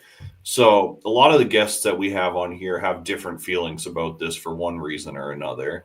But if the opportunity afforded you guys to have Zendrites be your full-time income or the thing that you did full-time, is that something that you guys would like pursue passionately, or do you feel more comfortable with it at the scale that it's on? Great question. I mean, for myself, like I'd rather not work ever, whatever that may be, like capital W labor, like work. And so if it meant I could like write comics all day and like that afforded my like little lifestyle, I would take that in a heartbeat. Oh, You know, but if it turned into like somewhere that it was like not enjoyable, I probably wouldn't want to do it so much. So I guess it depends what that was sort of what was like with the kids book. It sort of hit a point where it was like we kind of got back what we put out, but like it hit a point where it was like they wanted us to do like readings at like 7 a.m. at like like kids bookstores, and that just wasn't kind of what I wanted to spend my weekend doing, and so it fizzled, you know. yeah. So yeah, there's definitely a balance, but like yeah, sure. So if someone was like, "Oh, keep putting out Ghosts of Robots every week," I think I would be happily do that. Oh yeah, for sure. I'd be on board with that if it ever got You to that know? point. As long as somebody else didn't own it. Yeah, that's That's the interesting. thing. Yeah, If we owned it outright and still could do it and make a living, I don't need much. Give me yeah. 40 grand a year and Right? I don't need Well, much. I'll You know what I take it. mean? Yeah, that'd be great. Put out some comics uh, and some writings and stuff. Yeah, 100%. but yeah, it's just some of that like corporate stuff. I'm just not willing to right now put in the time on social media. I'm not willing to put in the time that it might take, and whether it's not, I don't know. I don't know what the next like step would be. It's tough. I know there's independent like little independent comic shows, and like people put out little zines and print things out, and so I think there's probably something like that would be in the next step where we like have a table at like a little comic. Boston has independent comic shows, and there's comic shows going on all over the place. So maybe something like that would be our next step. Man, Um, that would be so I, cool. I have no idea where to like publish anything like online. Like that to me, it just goes out there to like the three people who see my Instagram. I'm super biased, but I think driving the traffic to your website is the move, right? Like, why do we want to drive people to other platforms to consume our art when it's like use the other platforms to drive people to where you want them to go? Where it's like, Sure. I don't give a shit about people following me on Instagram. I give a shit about them going to hellhoundpublishing.com and like Right. watching our pods, buying our CDs, listening to our Sure. videos, whatever it's like, I want them to go there at the end of the day, or our Patreon, or here on YouTube, because those are the things that I like have the most control of content consumption, where it's like I'm using Facebook and Instagram and whatever else to just drive people here, where it's like, it's like, this is why like we live stream the show on YouTube and Facebook, but I tell people every episode, we're trying to build our YouTube following because that's where we can actually like monetize and control our content consumption. Right. And so I just ask people every episode, like, hey, head over to our YouTube if you're not already there, like the video, subscribe to the channel. It's like YouTube is very clear about the benchmarks they give you. So there's no like hopes and dreams of like, will my video go viral? Will I get enough comments? It's like, yo, hit this benchmark. When you've reached this point, we'll start putting ads on your shit and monetizing it. Here are the rules. Like, go from there. And this is what you get a CPM, which is like your clicks per minute or whatever. And it's like, there's math that goes into it, but it's a lot more like straightforward in terms of like, okay, once you get to that partnership program and you've met those benchmarks, now you know how much you have to do. Like, is me doing one episode of this show every week going to be enough to sustain what I need to sustain? or am I going to need to do the clips, or am I going to need to do something about movies, or should I do some music videos? It's like you find different ways to engage people, but you have to be somewhere where it makes sense. And so for me, it's like I tell people all the time, like hellhoundpublishing.com, the best way you can support anything that I'm doing. You can buy tickets, you can buy CDs, you can buy merch, you can sign up for our newsletter. So there's nowhere else that would be better. If you don't want to buy some shit, go to Patreon. Patreon for $1 a month. You can join our Patreon for $1 a month, and you'll get pre-release access to all of our music. The other podcasts that we do that aren't live streamed, you'll get ad-free episodes of those shows, and you'll get them ahead of YouTube. We do all sorts of shit on Patreon that's like a thank you for supporting us along the way. And then have you done any Kickstarter? I haven't done Kickstarter yet.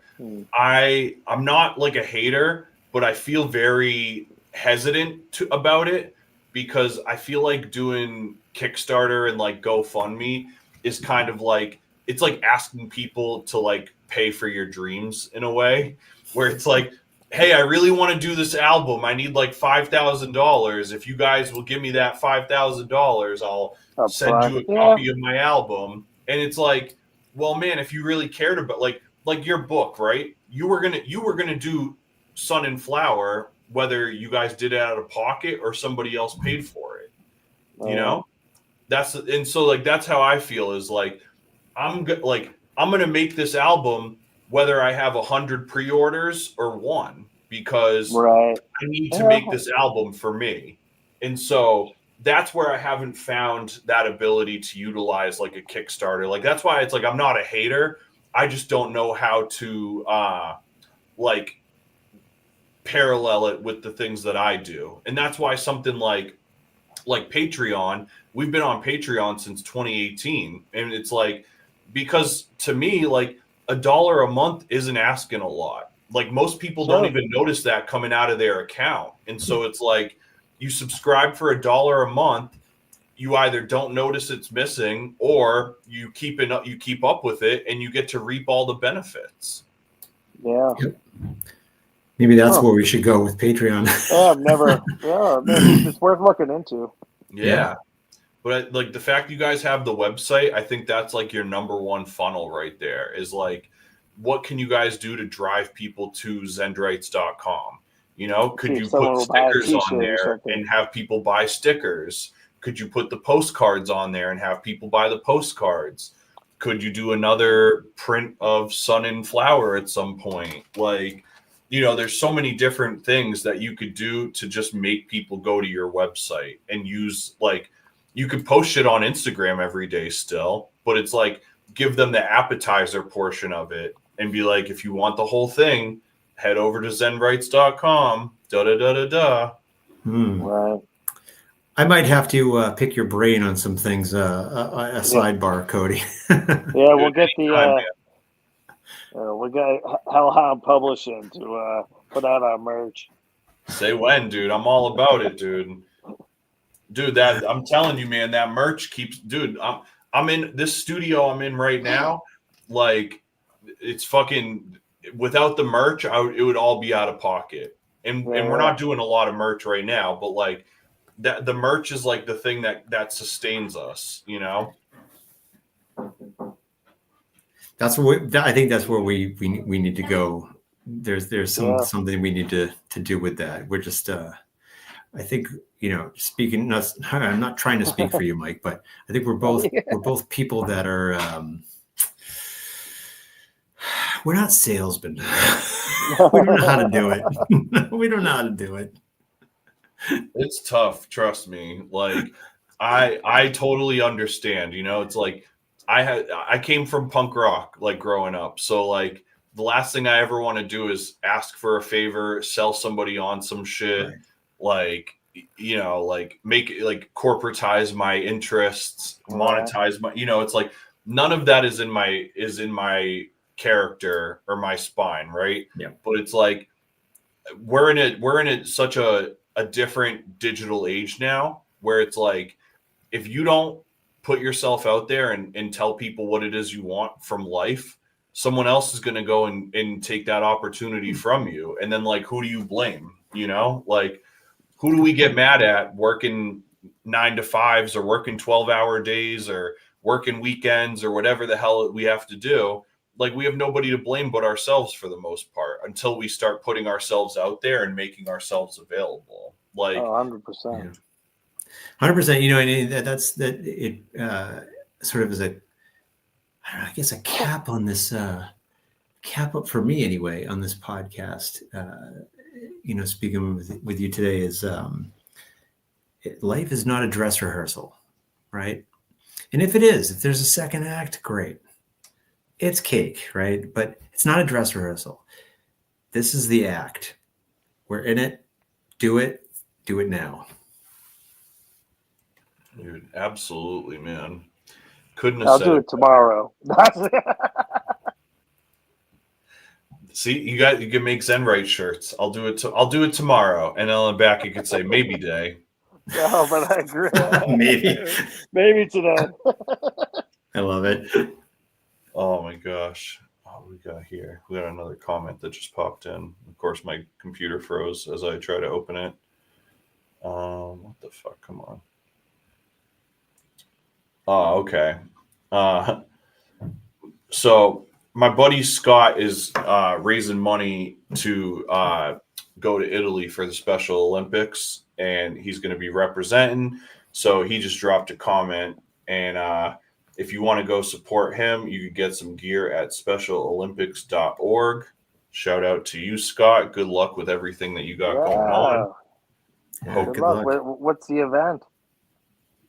That's a good question. I know it's I think it's what snowshoeing. Oh, I think it's snowshoeing. Cool. Right. Cool. But yeah, that sounds exhausting. Ryan coming in with the facts. Don't forget to hit that like button. Hit that like button. Do it. I was right. Scott said snowshoes. Phew. Nice. Oh, cool. I remembered it. I'm a good friend. Great. Dude, man, I have so many things I could still ask you guys, but I have eaten up so much of your time tonight. So thank you guys so much. We definitely need to do a part 2 of this because I want to get up to the studio. Yes, yeah. Dude. We definitely, yeah. You guys need to come up for a night. We'll do dinner and have a few beers. We'll do the podcast. Yes. That sounds rad. That sounds rad. Breweries. Yeah. Awesome. This is a blast, Cody. Really appreciate having us on. You guys have any I don't want to say final words because it sounds like presumptuous, but like, do you have any lasting thought that you want to leave people with that sort of kind of finalizes who you guys are and what you're trying to do? Well, for myself, I really want to see the world get a little kinder and like want people to think a little bit more. And so if I can find a way to make people feel like that, like kind and happy, then that would be all I could do. But I don't know, for myself, that's what I'm working on. More kindness, more happiness. It's a crazy world out there, and Yeah. I'll second that too. More kindness, and along with that, if you think you can't do something, think about how you can do it. And if you've heard anything on this podcast that we can help facilitate, and don't think about it as, it's going to be like $1 million to do something. No. Think about the money part of it. Think about the idea, like, let's get stuff out there so we can spread a little bit more joy and kindness. Don't worry about that other stuff. Man, that's the way I look at it. I love that so much. I won't bite on that too long, but I love that because I deal with that similarly in music a lot, where I'm sure you deal with it too, where it's like nothing comes free to like make a song, right? And so you're either going to have people that want to charge you money up front and say, hey, pay me for the track, pay me for the studio, pay me for this and that. And like, I get it. That's a service for hire. But the best, most symbiotic relationships I've ever had were people that just wanted to make the music, and then we figure out how to sell it after we make it. Yeah. So it's like, let's just make this thing the way that we want. The album is done. Now we'll work on selling it together because we both spent all this time investing in it. And so it's like, I think with art, that's like the perfect thing where it's like, not everybody has the budget to like commission an artist or commission a writer to do something, but come at them with an idea and be like, yo, like, I have this idea for a book. If you illustrate it, maybe we could publish it and split the money or something, you know, like there's so many different ways. Yep. 100%. 100%. It's all Shout about out getting Taylor. get stuff out, you know? Yeah. Taylor said, I really enjoyed this. I love seeing the DIY at Ethos alive and well. I love that too. Nice. And I'm also going to comment that I love that Taylor switched to YouTube during the show because of what I said, because he was originally watching on Facebook. And so thank you, Taylor. I fucking appreciate that more than you know, because as we said, we're trying to grow this thing one seed at a time, you know? Love it. Love it. This has been a blast. Yeah, Dude, it really has. loved This has it. been so much fun, dude. I can't thank you guys enough. Seriously, this went so I literally didn't even have to look at. I have a whole list of questions I didn't even ask you guys because we just had so much to talk about. So fun. So fun. Awesome. Thanks, Cody. No, thank you guys so much, man. Make sure you guys follow Yeah, thank Zendrites at Zendrites on Instagram and Zendrites.com. New Ghost and Robots out every single week. Make sure you guys keep up with them. Guys, I will definitely talk to you guys soon. Much love, and thank you guys so much. All right. Everybody's saying what a great stream. Everybody loves what you guys had to say. Dude, you guys are the best. Thank you so much. Awesome. Awesome. All Talk right. to you guys Take care, soon. both. Cheers. Man, thank you to everybody that tuned in tonight. This was awesome. Shout out to Hen Dog that jumped in. He was one of the earlier episodes of our show as well. Make sure to check out his episode. Shout out to Jen, who said she's going to keep sharing. Yes, thank you so much, Jen. I can't tell you guys enough. Word of mouth is the most important way that you guys can get our shit out there.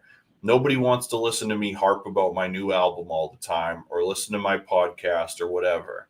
But if you guys tell people that you like what we're doing, they're going to take your advice because friends trust friends. So thank you guys so much. This has really been such an awesome night. I can't believe we're over 2 hours deep. This was such an awesome conversation. I skipped over a bunch of stuff that we normally do in the show. But just because we've been talking about YouTube and all that, I really thank you to everybody, whether you're on Facebook or YouTube.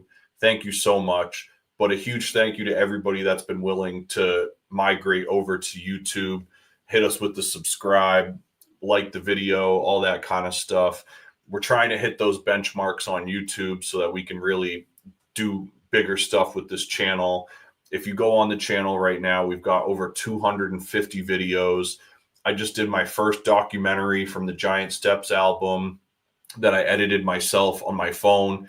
We've got all the podcasts. This is episode 14, so you've got 14 of these. We've got Hellhound Film Club up there now. We've got like full sets from concerts. We've got all sorts of stuff on the channel. So I really, really implore you guys to check it out. I'm going to show you this quick snippet before we bounce.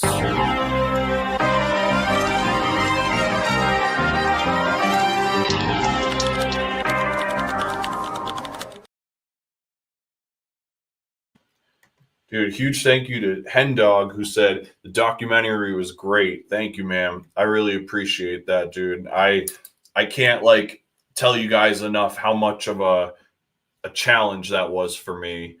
Less than 2 years ago, I had never edited a single video. And then right before the year ended, I edited an almost 40-minute documentary about Byron and I's latest album, Giant Steps, and the whole path that came to that.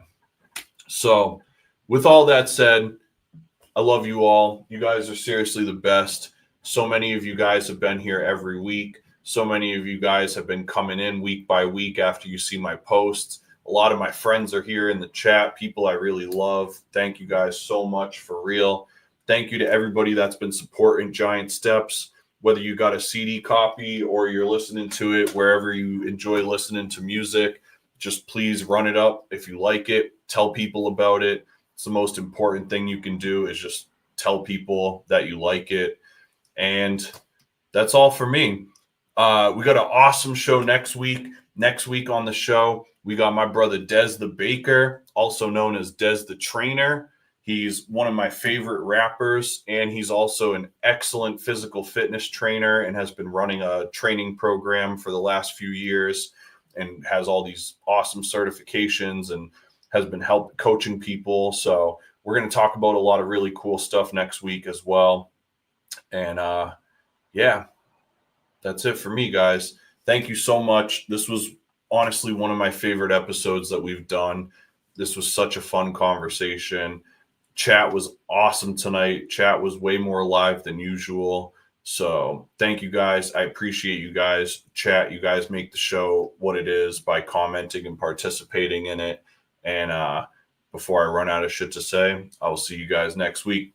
Much love. Preach. Go listen to Giants. Cody here. Thank you so much for tuning in to another episode of Cody Central. If you'd like to support the show and help me keep this thing afloat, please check out some of the options below. Thank you so much for supporting, and as always, subscribe, like, and comment.